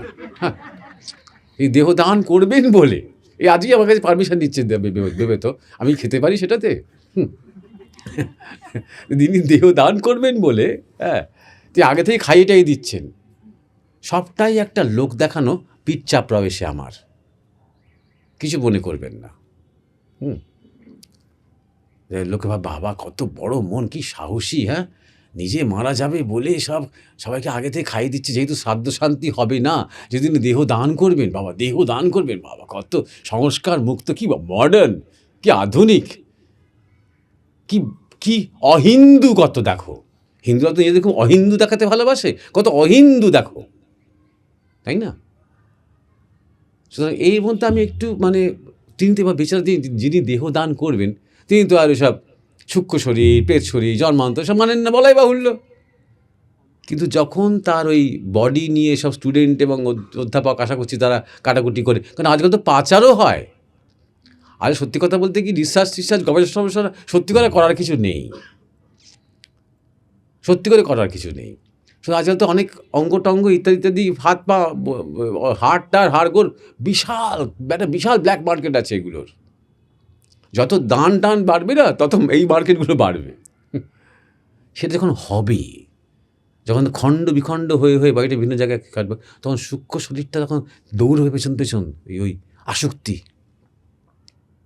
তখন কষ্ট পাবে যে বিচার, সেটা তিনি জানেন না, তাই না? সুতরাং ভালো মন্দ দুটো দিকই আছে, দুটো দিকই বললাম। আমি অনেক সময় নিজের চিন্তাগুলোকে দেখি, তো চিন্তাগুলো দেখতে দেখতে কি হয়, আমি সাইলেন্ট হয়ে যাই, শূন্য হয়ে যায়, চিন্তা আর আসে না। এটা কি এটা ভালো কিছু নাকি এটা নিছক একটা ছেলে খেলা ধরনের কিছু, এটা আমি জানতে চাই। ভালো। তো এটা পরবর্তীটা কি করা উচিত আমার, সেটা আমি যদি একটু বলি। সারেন্ডার করো, সারেন্ডার করো। সেটা স্যার মহারাজ, এটা সারেন্ডার অর্থাৎ কি, সেটা কিভাবে? সাইলেন্টও হবে আবার অর্থও জানবে, তাহলে সাইলেন্স কোথায়? আমি বলতে চাইছি যেখানে কোনো অর্থ নেই, যেখানে কোনো শব্দ নেই, সেখানেই তো সাইলেন্স। কি বলা হচ্ছে? ব্রহ্মতত্ত্বকে বা ঈশ্বরকে অবাং ও মানস গোচর, যিনি বাক্য মনের অগোচর, যা বাক্য দিয়ে প্রকাশ করা যায় না, যা মন দিয়ে স্পর্শ করা যায় না, তিনি তাই। আরও উদাহরণ দিচ্ছেন ঠাকুর রামকৃষ্ণ, এই নুনের পুতুল সমুদ্র মাপতে গেল, হ্যাঁ, দিয়ে দাও, বসো। নুনের পুতুল সমুদ্রে মাপতে গেল, তা সেই নুনের পুতুল কি আর ফিরে এসে বলতে পারবে সমুদ্রটা এত বড়, এত গভীর? সে সমুদ্রের সাথে মিলিয়ে যাবে, তখন আর তার কিছু বলার থাকবে না, নির্বাক হয়ে যাবে, বাক থাকবে না তখন আর। তাই জন্যে ভালো, আমরা তো সেই সাইলেন্সটাই অ্যাচিভ করতে চাই, সবাই তাই চাই, সবাই তাই চাই। কিন্তু আমি সাইলেন্ট হলাম, এই বিচার যদি ওঠে তাহলে বুঝবে যে এখনও সাইলেন্সটা আসেনি।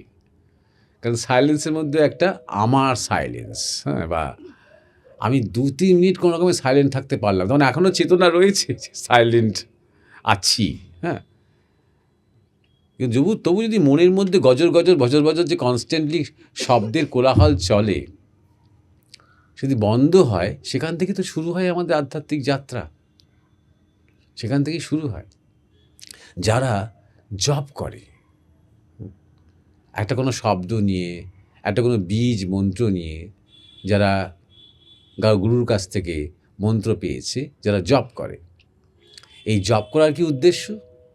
যে মনের মধ্যে যে অনেক শব্দ আছে, অনেক কথা আছে, অনেক ধ্বনি আছে, সেগুলোকে সরিয়ে দেওয়া। জপের ধ্বনিটা যেন ঝ্যাঁটার মতন, সে নিজে থাকবে, থাকতে থাকতে থাকতে থাকতে আস্তে আস্তে আস্তে আস্তে অতীতের চিন্তা, ভবিষ্যতের চিন্তা, কামনা, আকাঙ্ক্ষা, ঝগড়া, এই সমস্ত কিছু আস্তে আস্তে আস্তে আস্তে সে মন থেকে সরাতে আরম্ভ করবে। করতে করতে করতে করতে যখন জপ সত্যি অন্তর থেকে হতে আরম্ভ করবে, অন্তর থেকে কখন হবে? যখন মন্ত্র এবং ইষ্ট একাকার হতে আরম্ভ করবে, এবং ইষ্টের সাথে আমার একটা সম্পর্ক তৈরি হতে আরম্ভ করবে। ইষ্টের উল্টো শব্দটা কি? অনিষ্ট।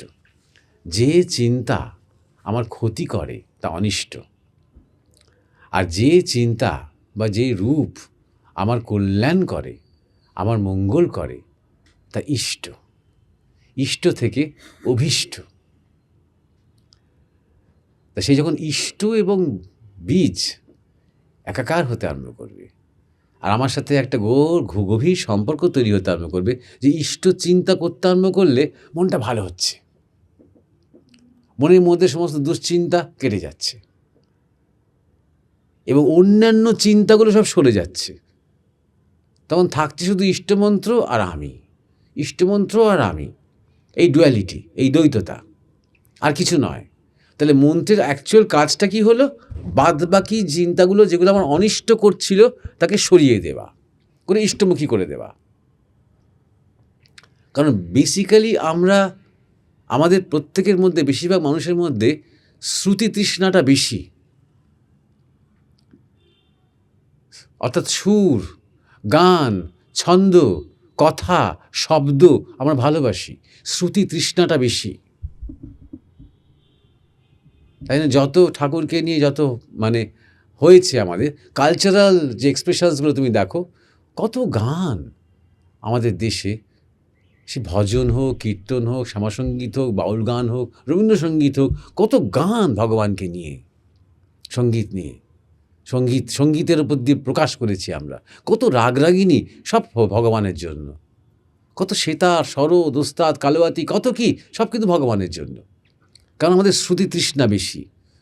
আমরা সুরের মধ্যে, গানের মধ্যে, কথার মধ্যে, ছন্দের মধ্যে ডাকতে ভালোবাসি, শুনতে ভালোবাসি, বলতে ভালোবাসি। মহাপুরুষরাও দেখবে কত গান ভালোবাসেন। ঠাকুর রামকৃষ্ণ দেখবে কথা বলতে বলতে নিজেই কত গান গেয়ে উঠতেন, আর সবাইকে বলতেন গান গাইতে। গান শুনতে শুনতে সমাধিস্থ হয়ে যেতেন। তাহলে ধ্বনির সাথে আমাদের একটা কিন্তু খুব গভীর সম্পর্ক আছে। তাই মনের মধ্যে কন্টিনিউয়াসলি ধ্বনির কোলাহল আছে, তামসিক, সুদেষ্ণার নিজস্ব চিন্তা জগতের নানা রকম কোলাহল। হ্যাঁ, সেই চিন্তা জগৎ কাটাতে তোমার বীজ, সেই বীজ কিন্তু বীজ হয়ে থাকবে না চিরকাল। ঠিক মতো যদি রোপণ হয়, তোমার জমি যদি ভালো হয়, তাহলে আস্তে আস্তে সে এমন একটা গাছ হয়ে উঠবে, অন্যান্য গাছগুলোকে আর থাকতে দেবে না।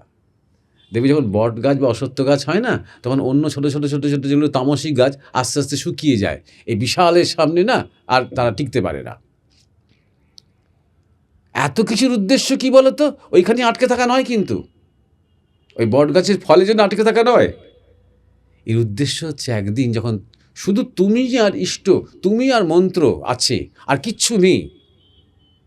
একদিন সেই মন্ত্রটাও ধীরে ধীরে ধীরে ধীরে তোমার সাথে বা তুমি তার সাথে এমন লয় হয়ে গেল যে ইটার্নাল সাইলেন্স, সেই যে মৌনতা, সেই যে নিস্তব্ধতা, গুড়াকেশ যেটা নিয়ে কথা হচ্ছিল, সেই গভীর সাইলেন্স, সচ্চিদানন্দ সাগরের আভাস। যখন আমরা জলের তলায় চোখ বুজে যখন আমরা ডুব দিই না, অন্ধকার গুটগুটি আস্তে আস্তে আস্তে আস্তে যখন ভেসে উঠবে, তখন তোমার বোধ হবে, জ্ঞান হবে, আত্মজ্ঞান হবে। সেটাকেই বলে নির্বিকল্প স্থিতি, যেখানে কোনো বিকল্প নেই, ইষ্টও নেই, তুমি আমি ভেদ নেই, এক এক, কিছু নেই এবং সব আছে, তখন একাকার হয়ে যায়। কথাটা খুব কঠিন বলে মনে হবে, কিন্তু তা নয়। দেখো তুমি, আমাদের বেদান্তে বলা হয় দ্বৈত, অর্থাৎ ডুয়ালিটি, দুটো আছে, কিন্তু তারপরে বলা হয় অদ্বৈত। দ্বৈতের পরে কিন্তু এক বলা হয় না, একক বলা হয় না, বলা হয় অদ্বৈত। অর্থাৎ ডুয়ালিটি একটা অবস্থা, অর্থাৎ ভক্ত ভগবান, গুরু শিষ্য, বিন্দু বিসর্গ, যাই বলো না কেন, আত্মা পরমাত্মা বা জীবাত্মা পরমাত্মা, এটা দ্বৈততার একটা অবস্থা, ব্রহ্ম জগৎ ইত্যাদি।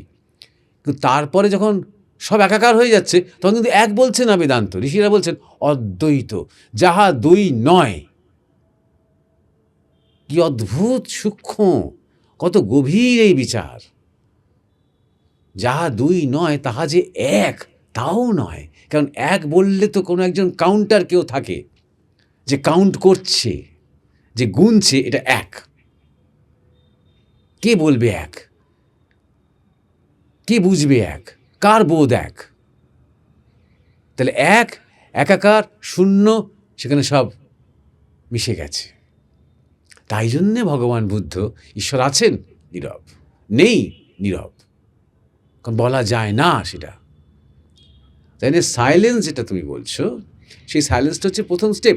অনেকে সেই অবস্থায় অন্যভাবে পৌঁছায়, ওই বিচার করতে করতে সাইলেন্সে পৌঁছে যায়। বা আমি সাইলেন্ট হব, আমি সাক্ষী হয়ে থাকবো, আমি দ্রষ্টা হয়ে থাকবো, যেটা তুমি বলছো, ইচ্ছাকে তুমি দেখো। হ্যাঁ, ইচ্ছাকে দেখতে দেখতে দেখতে কে দেখছে, কে দেখছে, কে দেখছে? আমিটা কে? অহংকার আমি? সুদেষ্ণা আমি? সুদেষ্ণা কে? এই শরীরটা সুদেষ্ণা? এই মনটা, এই স্বভাবটা কে? এই স্বভাব কে? এই মন মাতৃগর্ভে আসার আগে কে ছিল? তখন তো সুদেষ্ণার নামও ছিল না, কে ছিল? এইভাবে নিজেকে খুঁজতে যখন সব শেষ হয়ে যায়, শূন্য হয়ে যাচ্ছে, নো নো নো নো, নীতি বিচার, নীতি হতে হতে একটা সময় একটা সাইলেন্সের যেন একটা বিস্ফোরণ, তখন আর টাইম স্পেস থাকে না। কেউ যদি বলে যে আমি অন্তত 5 মিনিট মতন মনে হয় সাইলেন্সে ছিলাম, সে সাইলেন্সে ছিল না। এই মিনিটের বিচার থাকবে না তার। আমি সাইলেন্সে ছিলাম, এই বলাটাও তার মধ্যে থাকবে না। শুধু আরও তখন, এখন তুমি বলছি তখন কী কর্তব্য সেই সময়, ব্যাস ওই খাসে স্থির হয়ে যাবো। আবার কর্তব্য কী আছে? হলো তো অনেক কর্তব্য, হলো তো ইচ্ছাকে দেখা টাকার মতো কঠিন কাজ করলে তো, আর কি?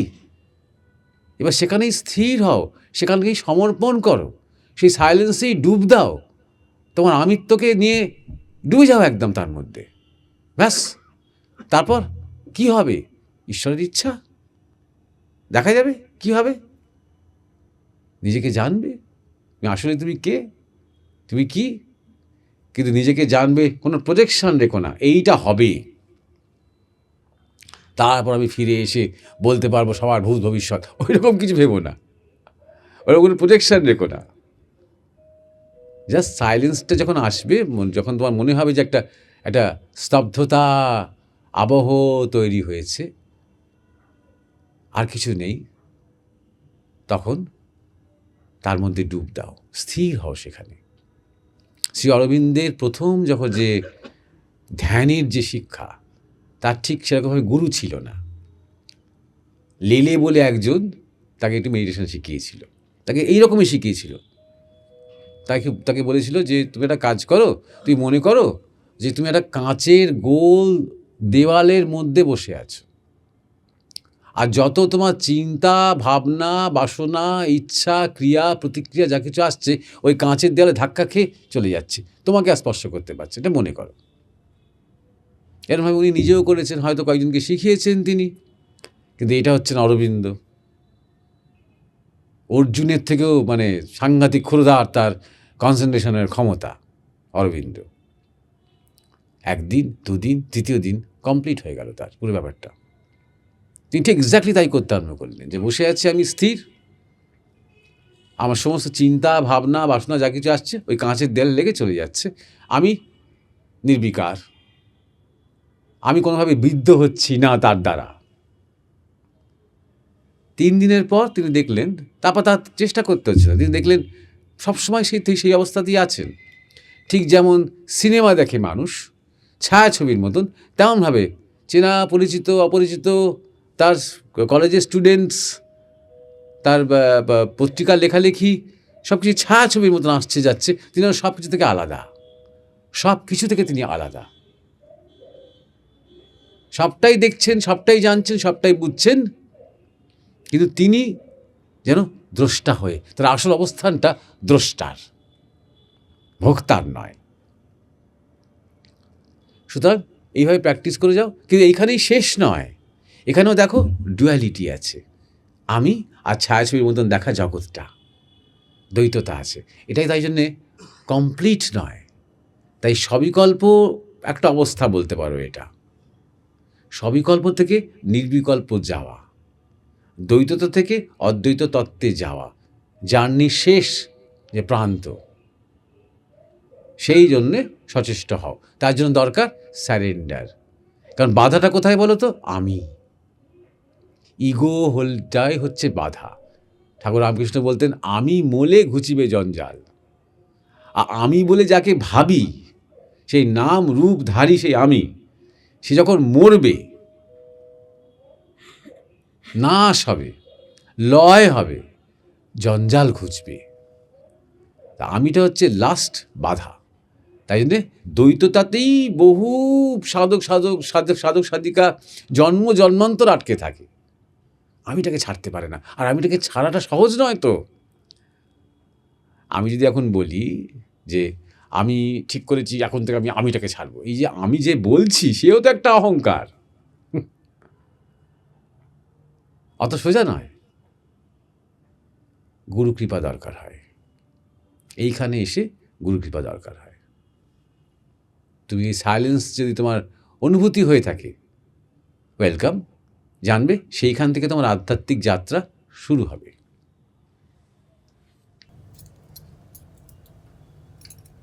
আত্মজ্ঞান থেকে আত্মবোধ এখানে কিভাবে মানে মানে আমি গুরুর দীক্ষা নিয়েছিলাম 2003 সালে। জীবনে প্রতিটা কঠিন পদক্ষেপে আমি তার কৃপা লাভ করেছি, এবং এইটুকুনি যে জেনেছি যে আমরা এই শরীর নই, সেটাও তার কৃপাতেই সম্ভব হয়েছে।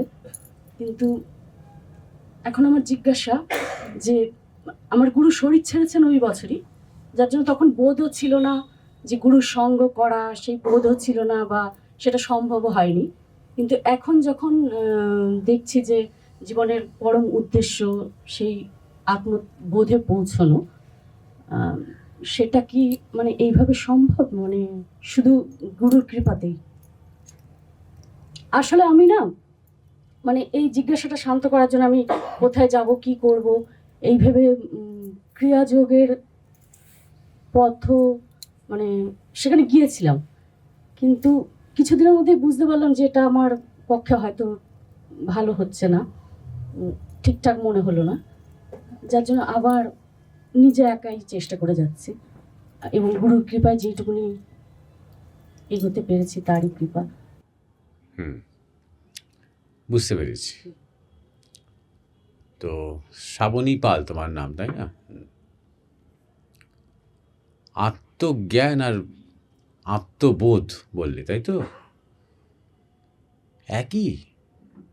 একই স্থিতি, শব্দভেদ।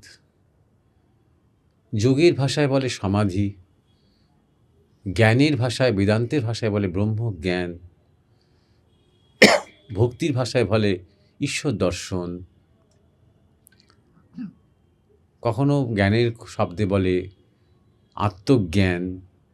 আত্মজ্ঞান শব্দটাকে ভাঙলে কি হয়? আত্মা, আত্মাই যে একমাত্র সত্য, আমি আত্মা, এই জ্ঞান, এই জ্ঞান হওয়া। শুনলে আমরা সাধারণত স্কুলে কলেজে যে সমস্ত শিক্ষাগুলো পাই তাকে বলি জ্ঞান, কিন্তু আসল জ্ঞানের শব্দ কিন্তু তা নয়। জ্ঞান ভেতর থেকে জাগে। দু রকমের বিদ্যা বলা হয়, পরাবিদ্যা আর অপরাবিদ্যা। পরাবিদ্যা কাকে বলে? যে বিদ্যা তোমার মধ্যেই নিহিত আছে, যে জ্ঞান তোমার মধ্যেই নিহিত আছে, সেটা তোমার মধ্যে জেগে উঠল, তার পিছনে তোমার পরিচর্যা আছে, চেষ্টা, পুরুষকার, পরিশ্রম, এগুলো কঠিন কঠিন শব্দ, মানে যেন স্ট্রাগল করতে হচ্ছে না, পরিচর্যা।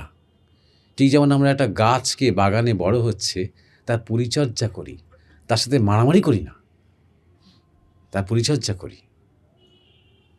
তাই জন্য বাংলায় একটা কথা আমার গুরুদেব খুব বলতেন, প্রযত্ন শৈথিল্য। ধ্যানের সময় নিজেকে শিথিল করো, একদম রিল্যাক্স, শিথিল করো, কিন্তু যত্ন সহকারে করো। শিথিল করা মানে আনমনা হয়ে যেও না। এরই চরম অবস্থায় হচ্ছে বাউলের ভাষা জ্যান্তে মরা, শিবের স্থিতি। তাকে দেখে মনে হবে যেন শরীরটা একদম মৃতদেহ, কিন্তু তিনি সবার থেকে বেশি জাগ্রত। তার শরীরটা একদম স্থাণু হয়ে আছে, কিন্তু তিনি ভেতরে সম্পূর্ণ জাগ্রত। এটা যোগীর লক্ষণ। দেখে মনে হবে তিনি যেন এই দুনিয়াতে নেই।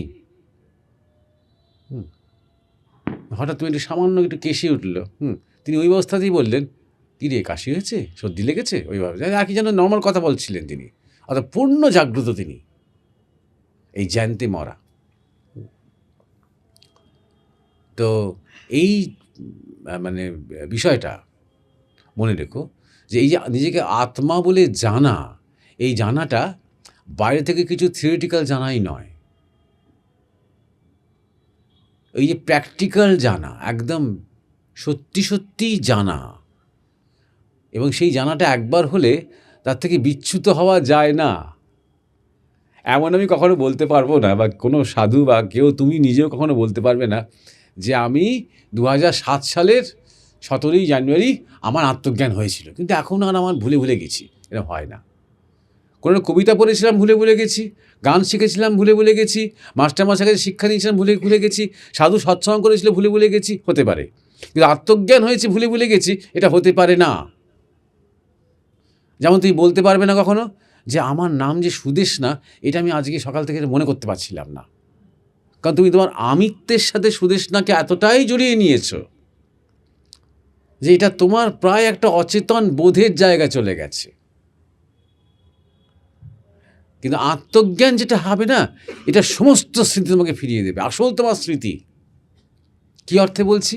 যে আমরা প্রত্যেকে যত বিইংস আছি, যত জীব আছি, গততে, এখন, আগামীতে, সবাই সেই একই ছিলাম।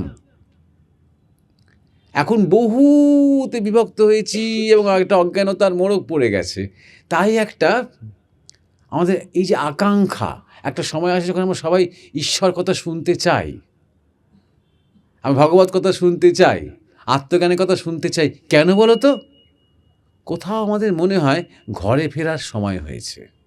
একটা অবচেতনে, খুব গভীর একটা অবচেতনে মনে হয় কি যেন একটা হারিয়েছি, একটা স্মৃতি আছে, কোথাও একটা অনন্ত আনন্দ, নিত্যানন্দ, নিত্য স্পর্শ, নিত্য শান্তি, নিত্য প্রেমের কি একটা ভূমি যেন হারিয়েছে, সেখানে আমরা ফিরতে চাই। সেটা আমার আসল জায়গা, আসল ঘর। এটা একদম ফিজিক্যালি হয়, ভেতরে ফিজিক্যালি যখন হয় তখন তাকে বলা হয় বোধ। বোধে বোধ, শুধু বোধ বললে যথেষ্ট নয়, কারণ বোধটা কোথায়? মনে। মনে হয় উপলব্ধি, শরীরে হয় স্থূল অনুভূতি, আর উপলব্ধি কী হয়? যাহা কিছু বাইরে থেকে লব্ধ। কিন্তু এটা তোমার ঈশ্বরীয় যে আনন্দ, ঈশ্বরীয় যে প্রেম বাইরে থেকে লব্ধ নয়। বাইরে থেকে কোনো একটা ক্যাটালিস্ট থাকতে পারে, কেউ একজন অনুঘটক থাকতে পারেন, যিনি তোমার মধ্যে সেই বোধের ভূমিকে জাগিয়ে তুলছেন বা প্রেরণা দিচ্ছেন। তিনি তোমার গুরু হতে পারেন, তিনি তোমার আনন্দের উৎস নন, তিনি তোমার আনন্দের যে আগুনটা ধিক ধিক করে জ্বলছে তাতে ঘৃতাহুতি দিচ্ছেন। তার শব্দে, তার সংস্পর্শে, তার বাণীতে, তার আশীর্বাদে তিনি সে আগুনটাকে আস্তে আস্তে আস্তে আস্তে বাড়িয়ে দিচ্ছেন। আগুনটা কিন্তু তোমার মধ্যে, বুঝতে পেরেছ? এইটা যখন ফিজিক্যালি বোধ হতে আরম্ভ করে, ফিজিক্যালি একদম ভেতর থেকে একদম পুরো ফিজিক্যালি বলতে আমি শুধু স্থূল শরীরটার কথা বলছি না, স্থূল সূক্ষ্ম কারণ ঘিরে যখন এই বোধ, আত্মবোধ, তখন তাকে বোধে বোধ বলা হয়। বেসিক্যালি ব্যাপারটা একই, আত্মজ্ঞান এবং আত্মবোধ ব্যাপারটা একই, বা বোধে বোধ। এরপর যে তোমার যে দ্বিতীয় যে বিষয়টা, যে তোমার 2003 সালে তোমার গুরু যে বছর তুমি দীক্ষা নিয়েছো, সে বছরই তিনি তার জীবন যে বায়ু তা বেরিয়ে গেছে। গুরু কিন্তু সবসময় আছেন, গুরু কৃপা বা গুরু শক্তি সবসময় আছেন। যিনি গুরু হন, এটাকে আমরা বলি গুরু দায়িত্ব। আজকাল কথাগুলো আমরা খুব মুখে অন্যান্য সমস্ত ছোটোখাটো ক্ষেত্রে ব্যবহার করি, কিন্তু গুরু দায়িত্বের আসল মানে কিন্তু তাই, যে আমার তোমার জন্ম জন্মান্তরের দায়িত্ব তিনি নিয়েছেন, এটাই হচ্ছে গুরু দায়িত্ব। অন্য কোনো শব্দই গুরু দায়িত্ব বলতে যেও না। যাকে তাকে পাড়ার মস্তান আরেকটা মস্তানকে গুরু বলে ডাকে, গুরু শব্দটা অবমাননা করা হয়। গুরু একটা অত্যন্ত পবিত্র শব্দ। গু মানে অন্ধকার, রু মানে আলো। যিনি অন্ধকারে আমাদের আলোর পথ দেখান, তিনি গুরু। আজকাল আবার ক্ল্যারিফাই করতে হয় আমাদের, যেহেতু এত এত গুরু চারদিকে, সদ্গুরু যিনি চাপরাশ পেয়েছেন গুরু হবার জন্য, মহামায় চাপরাশ পেয়েছেন। সে ঠাকুর বলতেন যে হালদার পুকুরে বাহ্য করিস না, বাহ্য করিস না বলে কোনো কাজ হলো না, অত পায়খানা করিস না বলে কোনো কাজ হলো না। কোম্পানি থেকে যখন নোটিশ টাঙিয়ে দিল এখানে বাহ্য করা যাবে না, ভয় খেয়ে গেল, বলে পেনাল্টি দিতে হবে, শাস্তি হবে, তখন আর কেউ করে না। এই কোম্পানি থেকে যে নোটিশ, এটা হচ্ছে চাপরাশ, এটাই চাপরাশ। স্বামী বিবেকানন্দের সময়তে যখন তিনি বিদেশ যাচ্ছেন, বিদেশ থেকে ফিরছেন, সেই সময়তে ভারতবর্ষে কিছু কিছু আছে গ্রন্থ টন্থ, উপনিষদ, বেদ, গীতা টিটা আছে, কিন্তু অনেক রেস্ট্রিকশান। ব্রাহ্মণ ছাড়া পড়তে পারবে না, নারী বেদ পাঠ করতে পারবে না, শূদ্র এই করতে পারবে না, তাই করতে পারবে না, প্রচুর রেস্ট্রিকশান। স্বামীজি এসে বারবার বলে গেলেন যে মনের বেদান্তকে আমি ঘরে ঘরে পৌঁছে দেব, চাপরাশ। স্বামীজি যখনই বললেন, পারমিশন গ্রান্ট হয়ে গেল। এখন তুমি ট্রেনের হকারদের কাছে বেদ উপনিষদ পাবে, গীতা পাবে। হকার তোমায় জিজ্ঞাসা করবে না আপনি কি শূদ্র, আপনি তো একজন নারী, এইসব বই তো আপনার ঠিক উচিত না, এরকম কেউ কিচ্ছু বলবে না। 10 টাকা 20 টাকা দিয়ে দেবে। চাপরাশ, বিবেকানন্দের সেই উচ্চারণ। তাই জন্যে সদ্গুরু কথাটা গুরুত্বপূর্ণ। অর্থাৎ যখন সদ্গুরু শব্দটা বলা হচ্ছে, তখন চাপরাশ প্রাপ্ত যিনি দায়িত্ব পেয়েছেন, তাকে ডিভাইনলি, তিনি জানেন কীভাবে তিনি পেয়েছেন, দায়িত্ব পেয়েছেন গুরু দায়িত্ব পালন করার জন্য। সুতরাং সেই দায়িত্ব পালন করতে গিয়ে তোমার গুরু ঠিকই তোমার ওপরে দৃষ্টি রাখছেন। যখন তোমার প্রয়োজন হবে, কত মুখ দিয়ে তিনি কথা বলবেন, কত বইয়ের পাতায় হঠাৎ দেখবে ছাপার অক্ষরে যেন তোমার প্রশ্নের উত্তরটা তুমি পেলে, কত ঘটনার মধ্যে দিয়ে তিনি ইঙ্গিত পাবেন, তখন তুমি আরও বুঝতে পারবে যে গুরু সবসময় আমার সাথে আছেন। ব্যাকুল হয়ে সেই গুরুকেই ডাকবে তোমার জিজ্ঞাসা নিয়ে। 2 নম্বর কথা। 3 নম্বর কথা হচ্ছে, মাঝে মাঝে আমি একটু আশ্চর্যই হই যে ভক্তি টক্তি হেন তেন ঠাকুর রামকৃষ্ণ বিবেকানন্দের মতন একদম সাক্ষাৎ জ্যান্ত এই যুগের মহাপুরুষ ছেড়ে হঠাৎ ক্রিয়াযুগের দিকে আমাদের এত ঝোঁক বার বেড়েছে কেন? যেহেতু বাবাজি মহারাজের গল্পটা ওখানে আছে বলে? এবং এই মিরাকেল অলৌকিক বাবাজি মহারাজ এখনও বেঁচে আছেন, মাঝে মাঝে তিনি দেখা টাকা দেন, হ্যাঁ, শ্যামাচরণ লাহিড়ী মহাশয়, তারপর যোগানন্দ পরমহংস, যুক্তেশ্বর গিরি, অনেক ম্যাজিক মিরাকেল আছে বলে ক্রিয়াযোগের দিকে যাচ্ছি। ক্রিয়াযোগে যারা অনেকেই যারা দীক্ষা দিচ্ছেন, আমি পরিষ্কার তাদের সাথে দু একটা কথা বলেই বুঝতে পারি সাধকই নয় এরা, চাপরাস দূরের কথা। আমি ছোট করছি না, আমি ক্রিয়াযোগ্য ছোট করছি না। চাপরাস কোথায় পেয়েছে? আর ক্রিয়াযোগ অত সহজ নয়। ক্রিয়াযোগের 7টা স্তর আছে, 3 নম্বর 4 নম্বর স্তরের বাইরে সাধারণ মানুষ করতেই পারবে না, আর এগোতেই পারবে না সে। আর তাতে করে অনেক বিভ্রাট ঘটে যাচ্ছে। আমাদেরই অনেক চেনা জানা গুরু ভাই টুরু ভাইদের এই অবস্থা হয়েছে যে আর কানে শুনতে পায় না ক্রিয়াযোগ করে করে, ব্যাস কান একদম বধির হয়ে গেছে, পুরো নিউরো সিস্টেমটা ফেল করছে তার। শরীরটা ক্রিয়াযোগের নয়, ক্রিয়াযোগের অধিকারী সবাই নয়। আর এখন অনেক অনলাইন পোর্টাল হয়ে গেছে যেখানে ক্রিয়াযোগের একদম মেটেরিয়াল সাপ্লাই করে দিচ্ছে, কোনো পার্সোনাল কন্ট্যাক্ট নেই, জাস্ট ট্রেনিংয়ের মতন একটা, এবং তার জন্য টাকা নিচ্ছে। যোগানন্দ তো সেরকম গুরু ছিলেন না, যুক্তিশ্বর গুরু তো সেরকম ছিলেন না, শ্যামাচরণ লাহিড়ী তো সেরকম ছিলেন না, এরা সদ্গুরু ছিলেন। এখন ক্রিয়াযোগের নামে ব্যবসা হচ্ছে। আর কি জিনিস লক্ষ্য করেছি, এরা প্রচণ্ড ডগম্যাটিক, প্রচণ্ড মতুয়া, ক্রিয়াযোগ ছাড়া আর কোনো উপায় নেই। যখনই এই কথা কেউ বলছে আমি তাকে অবিশ্বাস করব। কই, ঠাকুরের ভাবধারা তো তা নয়, বিবেকানন্দের ভাবধারা তো তা নয়, সারদা মায়ের ভাবধারা তো তা নয়। কত উদার! সেই ছেড়ে আমরা বাঙালিরা হঠাৎ ক্রিয়াযোগের দিকে ঝুঁকছি, যেখানে এত ডগমেটিক, যেখানে বলছে আমাদের সম্প্রদায় একমাত্র ক্রিয়াযোগই তোমাকে বাঁচাতে পারবে, আর কোনো উপায় নেই, কোনো পথ নেই। এ কথা কি বলছে, কে বলছে? রিয়েলাইজ করে বলছে, নারীদের কাছ থেকে শুনে বলছে? যখনই তুমি ধরো গুরু দীক্ষা নেওয়ার পরে যখন তুমি ক্রিয়াযোগের কাছে গেছো না, তুমি কিন্তু গুরু বিদ্রোহ করেছো, মানে গুরু বিদ্বেষীর মতন কাজ করেছো। একবার গুরুর কাছে দীক্ষা নিয়ে আর কারো দরকার হয় কিছু করার? এবার সেই মন্ত্রের শক্তি তুমি জাগাবে কি করে? জারিত শক্তি সেটা। তুমি যত মন্ত্র জপ করবে তত সেই মন্ত্র আরও শক্তিশালী হয়ে উঠবে। তোমার ইচ্ছা, তোমার শক্তিতে সেটা হবে যত মন্ত্র জপ করবে। বিপদে আপদে, হ্যাঁ, দিনে রাতে, স্মরণে মননে, শ্বাসে প্রশ্বাসে যত অন্তর থেকে জপ করবে তত সেই মন্ত্র শক্তিশালী হয়ে উঠবে। আর জপ করতে ভুলে গেলে, যারা দীক্ষা টিক্ষা নিয়ে, সদ্গুরুর দীক্ষা নিয়েও জপটা পার করে না, ওই যে আমি প্রথমেই শুরু করেছিলাম, নায়মাত্মা বলহীন লভ্য। আরে তা আমার করার কি দরকার? তিনিই তো আছেন, আপনার কাছে দীক্ষা নিয়েছি আর আমার চিন্তা নেই, আপনি তো সব করে দিচ্ছেন।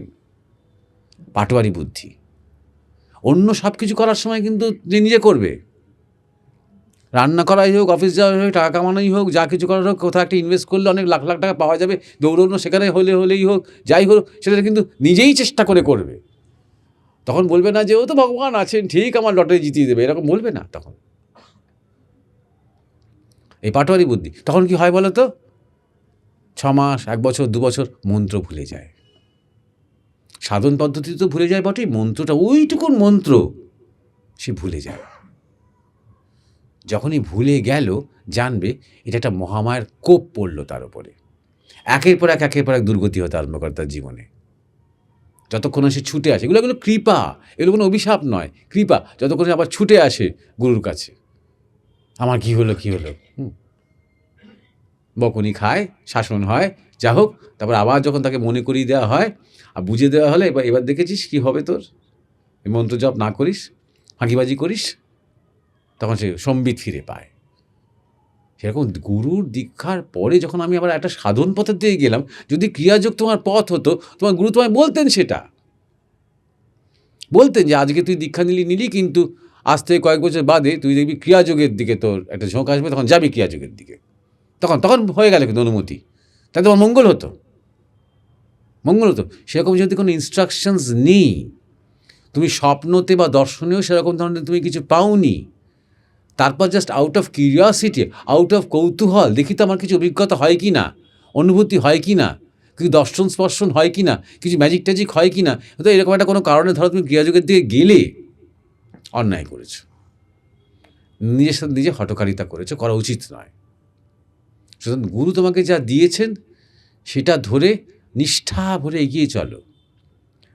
গুরু লাভ হওয়ার পরে, তার মন্ত্র পাওয়ার পরে বিশ্বাসে যেন না টলে।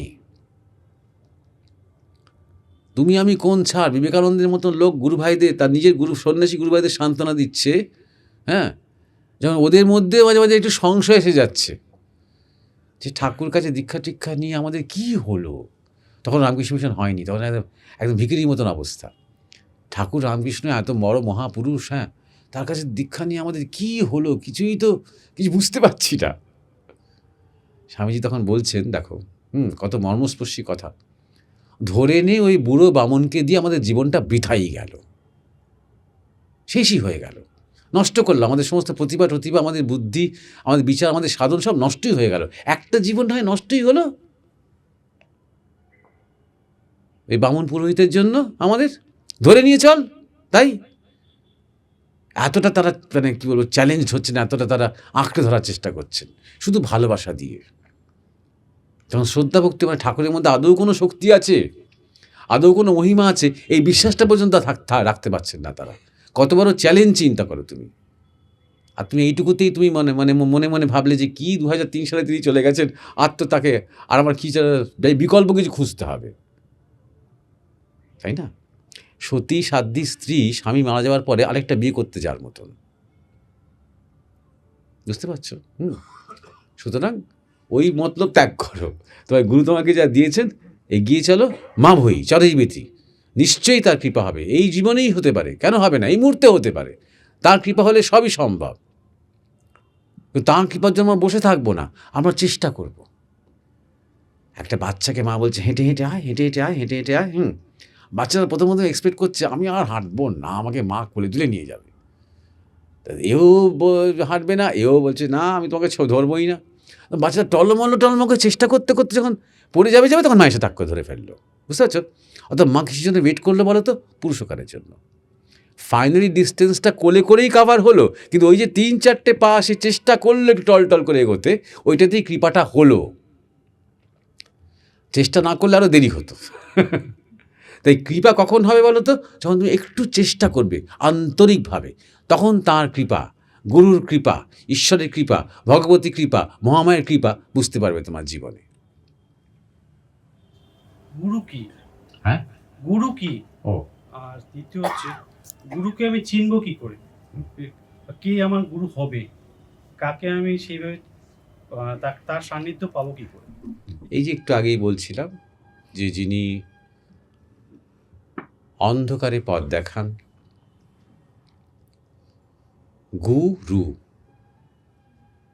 গু মানে অন্ধকার, রু মানে আলো। এই রু আফজা কথাই আছে, এখান থেকেই সেই রা গড ইজিপশিয়ান, এই রু থেকেই অনেকগুলো শব্দ এসেছে, উর্দুতেও ব্যবহার হয়। অন্ধকারে যিনি আলোর পথ দেখান তিনি হচ্ছেন গুরু। প্রত্যেকটা জীবনের সব ক্ষেত্রেই আমাদের একটা মেন্টরের দরকার হয়। শিল্প হোক, কলা হোক, বিদ্যা হোক, খেলাধুলো হোক, থিয়েটার হোক, সিনেমা হোক, যে কোনো ক্ষেত্রে, গান বাজনা, যা কিছু ক্ষেত্রে আপনি দেখবেন যে একজন বা তুমি দেখবে এটা বিশেষ একটা মেন্টর, যে মেন্টর শুধু তোমাকে কয়েকটা টেকনিক শিখিয়ে দেবে তা নয়, যার সাথে তোমার একটা ব্যক্তিগত একটা সম্পর্ক তৈরি হবে। এই দিকটা অনেকেই ঠিক বুঝতে পারে না। গুরুকে একটা সোর্স অফ ইনফরমেশন বলে মনে করে, একটা পাওয়ার হাউস, দান করলে মিটে গেল।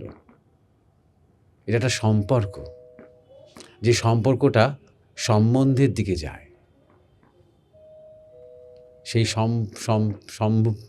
সম্বন্ধটা একদিন একাকারের দিকে যায়। এটা অন্য কোনো সম্পর্কে হওয়া বেশ কঠিন। সমস্ত সম্পর্কের মধ্যে কিছু স্বার্থ থাকে। একমাত্র গুরু শিষ্যের সম্পর্কের মধ্যে অন্তত গুরুর তরফ থেকে কোনো স্বার্থ থাকে না। একজন সদ্গুরু তার শিষ্যের কাছ থেকে কিছু চান না। বড় হয়ে সে আমাকে একটা সিকিউরিটি দেবে,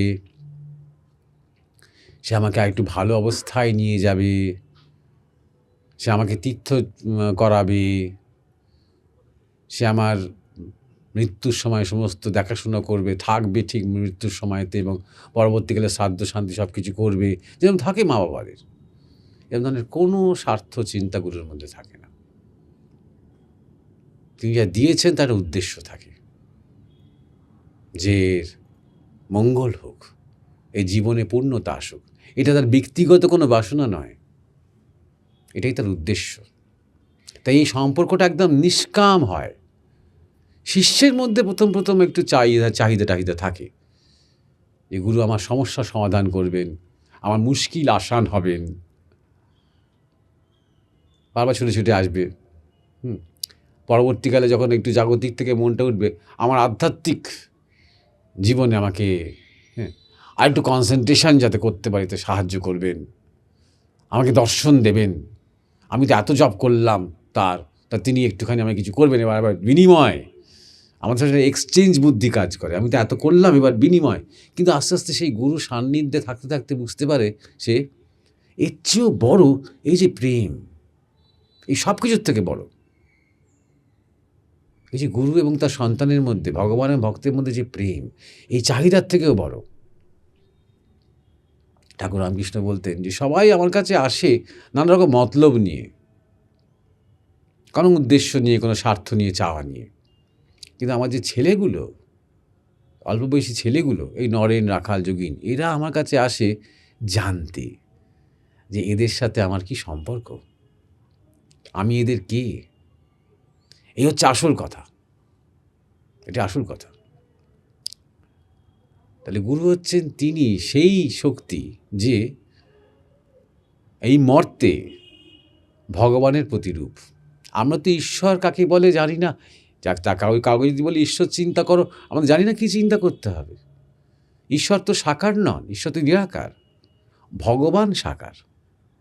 ভগবান চিন্তা করো বললে কোনো দেবদেবী চিন্তা করতে পারি, শিব, কৃষ্ণ, দুর্গা, কালী ইত্যাদি ইত্যাদি। কিন্তু যদি আরও জ্যান্তভাবে সেই ভগবানকে আমরা ছুঁতে চাই, তিনি হচ্ছেন গুরু। তাই গুরু, তাই দীক্ষা দেওয়ার সময় অনেক গুরুরা বলে থাকেন যে গুরু এবং ইষ্টকে অভেদ বলে জানবে।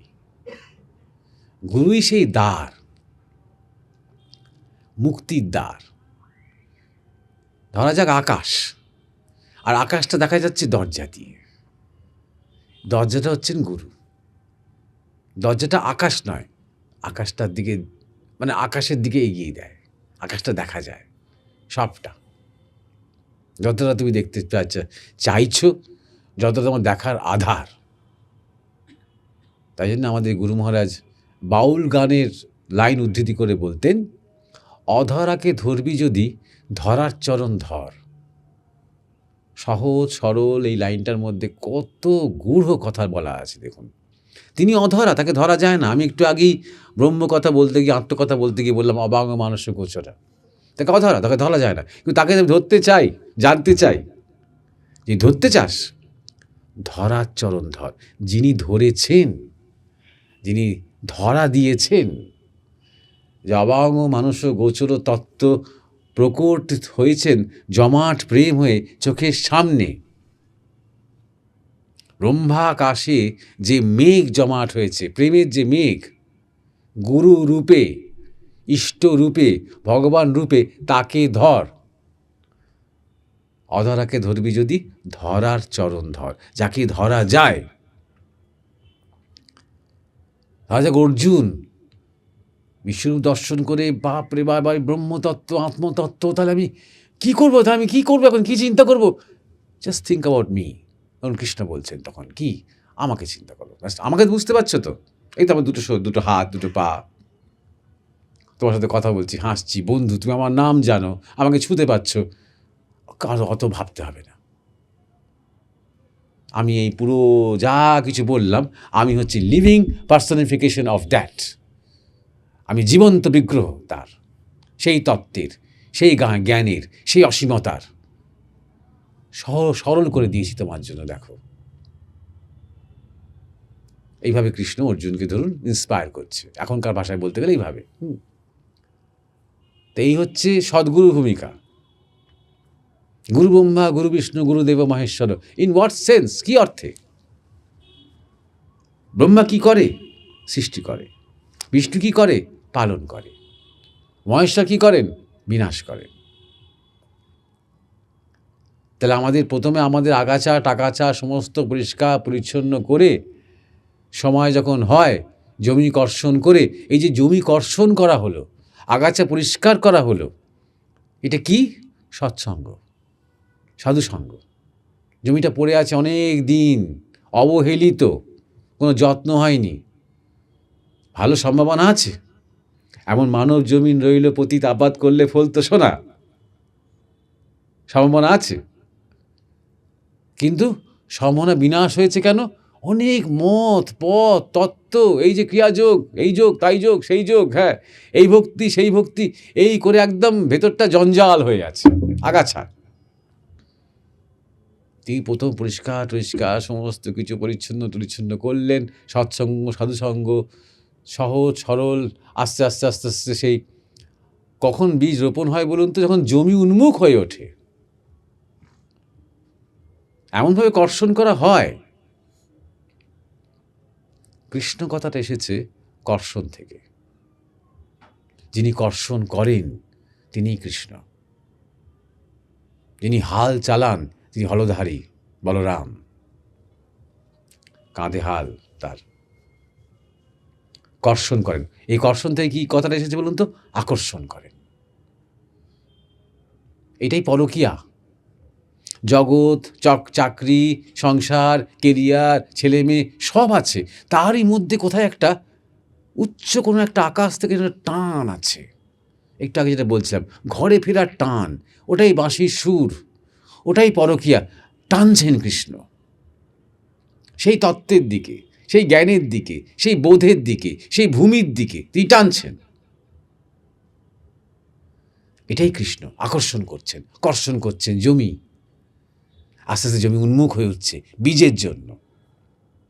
এই বীজ গুরু বপন করলেন, ব্রহ্মা সৃষ্টি। এই বীজ থেকে আস্তে আস্তে আস্তে আস্তে ফসল ফলতে আরম্ভ করবে। এবার যখন সব বেরোতে আরম্ভ করলো জমিতে, তখন কত রক্ষণাবেক্ষণ দরকার হয়, কত জল দিতে হয়, কত রোদ ছায়া ঠিক মতন হচ্ছে কি হচ্ছে না, পোকামাকড় ধরছে কি ধরছে না, সেই পোকামাকড়কে তাড়াতে হয়। এখন আগে ছিল যে পোকামাকড়কে মারার ওষুধ দেওয়া হতো, এখন সেইটা নিয়ে চারদিকে প্রচুর কথাবার্তা হচ্ছে, প্রতিবাদ হচ্ছে, নিউট্রিশন সায়েন্স অনেক ব্যাপার হচ্ছে। এখন পোকামাকড়কে না মেরে কী করে তাদের অন্য জায়গায় ডাইভার্ট করে দেওয়া যায়, কি একটা খাদ্য ছড়িয়ে দেওয়া হলো যেগুলো পোকামাকড়গুলো খাবে, মরবে না, ফসলটাকে নষ্ট করবে না। এরকম নানা রকমের সব নতুন নতুন এক্সপেরিমেন্টস হচ্ছে। পোকাও বাঁচলো, গাছ বাঁচলো। এটা ইকোলজির সাথে বেশি সামঞ্জস্যপূর্ণ। যাই হোক, এই যে করা, এটা কি? বিষ্ণু। আমাদের গুরুদেব বলতেন, অনেক জায়গাতেই হয় কি, দীক্ষা দিল গুরু, তারপরে কোনোদিন দেখাই হলো না গুরুর সাথে। তার দেখা যদি বা হলো, বিশাল লাইন দিয়ে কোনো রকম গুরুর কাছে পৌঁছালো, গুরু বললেন, কি তুমি কোত্থেকে এসছো, কে? এইরকম চিনতেই পারলেন না গুরু। সে তখন সন্তান দলের খুব প্রভাব, তখন বালক ব্রহ্মচারী বেঁচে,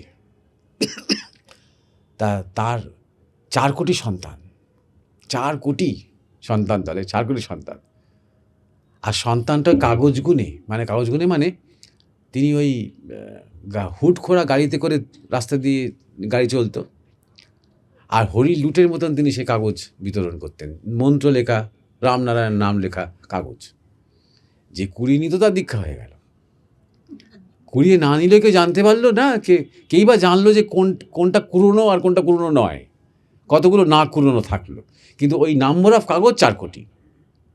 ভিড়ও হয় খুব, তখন সেই সময় বোধহয় সোদপুরে না বা সন্তান দলের ইয়ে ছিল। একজন ভক্ত এসে সন্তান দলের খুব গর্ব করে বলতো যে আমরা আমাদের বাবার 4 কোটি সন্তান, 4 কোটি সন্তান। বাবা অনেক সময় আমরা একটুখানি সংখ্যা দেখি না খুব, আপনি আপনার ছেলে বা মেয়ে কতটা সাবজেক্টটা বুঝলো, ওর থেকে বেশি কথা 98 পেয়েছে, এটাতে বেশি মন আমাদের, এটাতে বেশি ইন্টারেস্ট আমাদের। হ্যাঁ, এই তো কদিন বা নির্বাচন হবে না, কে ভালো কে মন্দ আপনি বিচার করবেন না, তখন কার মেরিট কেমন বিচার করবেন না। 30,000 ভোটে জিতেছে, 12,000 ভোটে হেরেছে, হ্যাঁ, এইগুলো নিয়েই আমরা হুমকি দুমকি করে যাব। শুধু ওইটাই তার গর্বের জায়গা। আমরা সাথে বাইরেটা দেখছি, ঠাকুর রামকৃষ্ণ কোনো কোনো লোককে দূর থেকে দেখতেন, দেখে কম্বল মুড়ি দিয়ে খাটের তলায় লুকিয়ে যেতেন, বলতেন ওদের বিল্ডিং দেখা, ওরা রাসমণির বিল্ডিং দেখতে এসেছে। কীরকম ব্যাপারটা বলুন তো, যে আচ্ছা শূদ্রা মহিলা রাসমণি, হ্যাঁ, সে মন্দির করলো, দেখি তো ব্যাপারটা কীরকম। প্রচুর মারোয়াড়িরা আসতো, মানে এত টাকা খরচ করে, হ্যাঁ, ইয়ে করলো, কি পেলো, কি হলো তাতে, দেখি তো। ওইটাতেই ইন্টারেস্ট। এখানে কোনো সাধক আছে, এখানে কোনো বিশেষ কিছু আছে। একজনের কথা শুনেছিলাম, তিনি খুব ভগবত প্রেমী উন্মাদ একজন মানুষ, তা ওরকম কোনো ইন্টারেস্ট নেই। ঠাকুর এরকম লোক দেখলে গায়ে জ্বর এসে যেত, লুকিয়ে পড়তেন। শুধু বাইরের দিকে ইন্টারেস্ট। তিনি কি বলেন, বালক ব্রহ্মচারী কি বলেন, কি করেন, তার বক্তব্য কি, তার সেটা নিয়ে কোনো মাথা ব্যথা নেই। তার অভিমানটা বা তার সেন্টিমেন্টটা এই জায়গাতেই যে আমি যার শিষ্য, তিনি কোনো হেজি পেজি লোক নন। তার কাছে 4 কোটি সন্তান আছে, মানে বিশাল তার শক্তি, বিশাল তার প্রভাব, ঈশ্বরের একটা বিশেষ কিছু হচ্ছে। তাই সে যখন এরকম গুরুমাজকেও বলতে গেছে, আমাদের গুরুদেবকেও আমাদের আশ্রমে আসতো মাঝে মাঝে, আমাদের গুরুমাজকে ভালোবাসতো, সে ভালোবাসতো, শ্রদ্ধা করতো, আমাদের সাথে খুব সুসম্পর্ক ছিল, কিন্তু মাঝে মাঝে বলে ফেলতো যে বাবা তোমরা ভালো আছো ঠিকই, কিন্তু আমার যে জায়গাটা, এরকম বলে ফেলতো আর কি। অহংকারে সেই যায়, নিজের গুরুকে নিয়ে অহংকার, স্বাভাবিক সেটা। তা গুরু মহারাজকে যখন প্রণাম করে এরকম বলতে গেছে, না, গুরু মহারাজ শুধু ছোট্ট একটা কথা জিজ্ঞাসা করেছেন, তিনি তোকে চিনতে পারবেন তো? কথাটার মনে লেগে গেছে, মনে হচ্ছে সত্যি তো 4 কোটি সন্তান, সবাইকে কি আর নামে টামে অত চেনে, তাহলে বুঝবো। তা পরের দিনই সে চলে গেছে সত্যি, আর লাইনে দাঁড়িয়েছে প্রণাম করতে। আর হবি তো এমন একটা গুরুমাজির শক্তি কাজ করছে। বালক ব্রহ্মচারী কোনো দিন প্রণাম নেওয়ার সময় কিছু জিজ্ঞাসা করেন না কাউকে, কিছু আলাদা করে চুপচাপ প্রণাম নেন। অত লোকে প্রণাম নেওয়াটাও একটা কঠিন ব্যাপার, তিনি চুপচাপ প্রণাম নেন। কিন্তু এই যখন প্রণাম করেছে, বলছে কোত্থেকে আসছো, কী নাম তোমার? আর সে সহজ সরল মানুষ তো, সে বলে ফেলেছে আমায় একটা বাবা ঠাকুর বলেছে জানেন তো, যে তোমার গুরু তোমায় চিনতে পারবে তো। আজকে প্রমাণ হয়ে গেল। ওইখান থেকে চলে এলো, চলে এলো, আবার আমাদের এসে বললো এই কথাটা। তো তাই জন্য বলছি যে, তাই জন্য গুরু মহারাজ এই কথাটা বলতেন, অনেক দীক্ষা টিক্ষা দিতেন, এটাও বলতেন, আমি অনেক মায়েরা আছে না, যে অবৈধ সন্তান বা অবাঞ্ছিত সন্তান এসে গেছে, রাতের অন্ধকারে কোনো একটা অনাথ আশ্রমের বাইরে সে বাচ্চাটিকে শুয়ে রেখেছে চলে যায়, হ্যাঁ, আমি সেই মা নই। পরিচর্যা, পালন, প্রতিপালন, যত্ন, বাৎসল্য, যেটুকু দরকার, শাসন, সবটা নিয়েই আমাকে দায়িত্ব নিতে হয়। তা এটা হচ্ছে বিষ্ণুর ভূমিকা। বীজ দেওয়ার পর ব্রহ্মার ভূমিকা, তা বিষ্ণুর ভূমিকা। তারপর একসময় যখন ফসল টসল বড় হয়ে যায়, গাছ বড় হয়ে যায়, সব কিছু হয়ে যায়, তখন সেইটাই একদিন কেটে দিতে হয়, যখন কাজ শেষ, ভোগে লাগবে। একদিন ফলন্ত গাছ মানুষ যখন দেখে আর ফল দিচ্ছে না, কাজ শেষ, কেটে দিতে হয়। যতক্ষণ পর্যন্ত তাকে দিয়ে কিছু কাজ আছে, ততক্ষণ পর্যন্ত তাকে রেখে দেওয়া আছে একটা গলিত অহংয়ের পর্দা দিয়ে। এগুলো খুবই খুবই সূক্ষ্ম আধ্যাত্মিক তত্ত্ব, একটা গলিত অহংয়ের পর্দা দিয়ে তাকে লিখে দেওয়া আছে, একটা সামান্য একটা ইগো রেখে দেওয়া আছে। তিনি চরম জ্ঞানের অবস্থায় হলেও চরম জ্ঞানে সবসময় তাকে রাখা হয় না, কারণ তার একটা রোল আছে। ঠিক সেই কারণেই ঠাকুর বলেছিলেন যে ওই নির্বিকল্পর একটু স্পর্শ দিয়ে রাখলাম নরেনকে, এবার চাবি আমার হাতে। কারণ ও যখন জানতে পারবে ওকে, ও আর থাকবে না, থাকতে পারবে না, দিয়ে রাখা। তেমন যখন জানতে পারবে ওকে, তখন কি হচ্ছে বলুন তো? মহেশ্বর। তখন গুরু লয় করে দিচ্ছেন তার শিষ্যকে চিরকালের জন্য তাঁর সাথে বা ব্রহ্মের সাথে, যেখান থেকে তিনি এসেছেন। বিবেকানন্দের ক্ষেত্রে নিজের স্বরূপটা মনে পড়েছে, তার সপ্তর্ষির যে স্বরূপ, ঋষি সত্তা তার মনে পড়ে গেছে। ব্যাস, তখন আর এই জগৎ, বিশ্ব, ব্রহ্মাণ্ড, ভারতবর্ষ হেন তেন সব মনে পড়ে গেছে তার। তো এই হচ্ছে গুরু ব্রহ্মা, গুরু বিষ্ণু, গুরু মহেশ্বর। সৃষ্টি, স্থিতি, প্রলয়, সৃষ্টিকর্তা, পালনকর্তা, প্রলয়কর্তা, সব কিছু। এটা হচ্ছে গুরুর ভূমিকা বা গুরুর তাৎপর্য। তিনি মানে সেই ঘটকের মতন, ঈশ্বর বলুন, ইষ্টের বলুন, সব কিছু বলুন, তিনি ওই জোর লাগিয়ে দেন। এবার গুরু চিনব কি করে? নিজেকে চেনার চেষ্টা করে যাও। চেনার চোখ কোথায় আমাদের? আমরা তো আছি অত্যন্ত সাধারণ অবস্থায়। আমরা তো ওই তো দেখি না, 4 কোটি সন্তান, কি বড় বড় বিল্ডিং। যখন কোনো আশ্রমে গিয়ে দেখবে বিশাল আশ্রম হয়েছে, বিরাট বড় হাসপাতাল, বিরাট বড় স্কুল, সাংঘাতিক সব গেস্ট হাউস করেছে, মনে হবে হ্যাঁ এর শক্তি আছে। এই আমার দেখার দৃষ্টি, এটা আমাদের দেখার দৃষ্টি। গাছতলায় কোনো একটা ফকির বসে আছে, হাসি মুখে বসে আছে, আপন ভোলায় বসে আছে, হ্যাঁ, তার পাশে কেউ 2 টাকা দিয়ে রেখেছে, তার দিকে আপনি ফিরেও তাকাবেন না। হয়তো তার মধ্যেই কিছু একটা বিশেষ শক্তি আছে, আপনার সেদিকে দৃষ্টি তো নেই। আপনার এই বিল্ডিং আর বৈভব দেখে আপনি মনে হবে এত লোক যখন মানে, এত যখন টাকা পড়ে, লক্ষ্মীর যখন এত কৃপা, তা নিশ্চয়ই এটাই। সেটা আমাদের দেখার তো দৃষ্টি নেই। দৃষ্টিটা কখন তৈরি হবে বলুন তো? যখন আমার মধ্যে শুধুমাত্র ঈশ্বরের জন্য ব্যাকুলতা আসবে, ঐশ্বর্যের জন্য নয়। শুধুমাত্র মনে হবে আমার অজ্ঞানতা কিভাবে কাটবে, আমার তামস অবস্থা কী করে কাটবে, আমি কিভাবে জীবনের প্রকৃত সত্যের সন্ধান পাবো, এইটাই। আর কিচ্ছু আমি দেখব না। তিনি গেরুয়াধারী না, তিনি অমুক, তিনি আশ্রমে থাকেন না, তিনি ঘরে থাকেন, তিনি বিবাহিত না, তিনি ত্যাগী না, তিনি শিবকে পছন্দ করেন না কৃষ্ণকে পছন্দ করেন, তার কটা ছেলে মেয়ে, তার কটা সন্তান, তিনি হেঁটে হেঁটে চলেন না প্লেনে করে যাবেন, আমি সব কিচ্ছু দেখব না। নেশা করেন না, ভাঙ করেন না, আমি কিচ্ছু দেখব না। আমি শুধু ঈশ্বরকে চাই। তিনি কি আমার জিজ্ঞাসা মীমাংসা করতে পারবেন? তিনি কি আমার দায়িত্ব নিতে পারবেন? শুধুমাত্র এই হাহাকারটা যখন ভেতরে ভেতরে আছে, তখনই চোখ দিতে আরম্ভ করেন তিনি। মহামায়া দেখলেই কি আর বুঝতে পারবো? একটু মিশতে হবে। আর তার আগে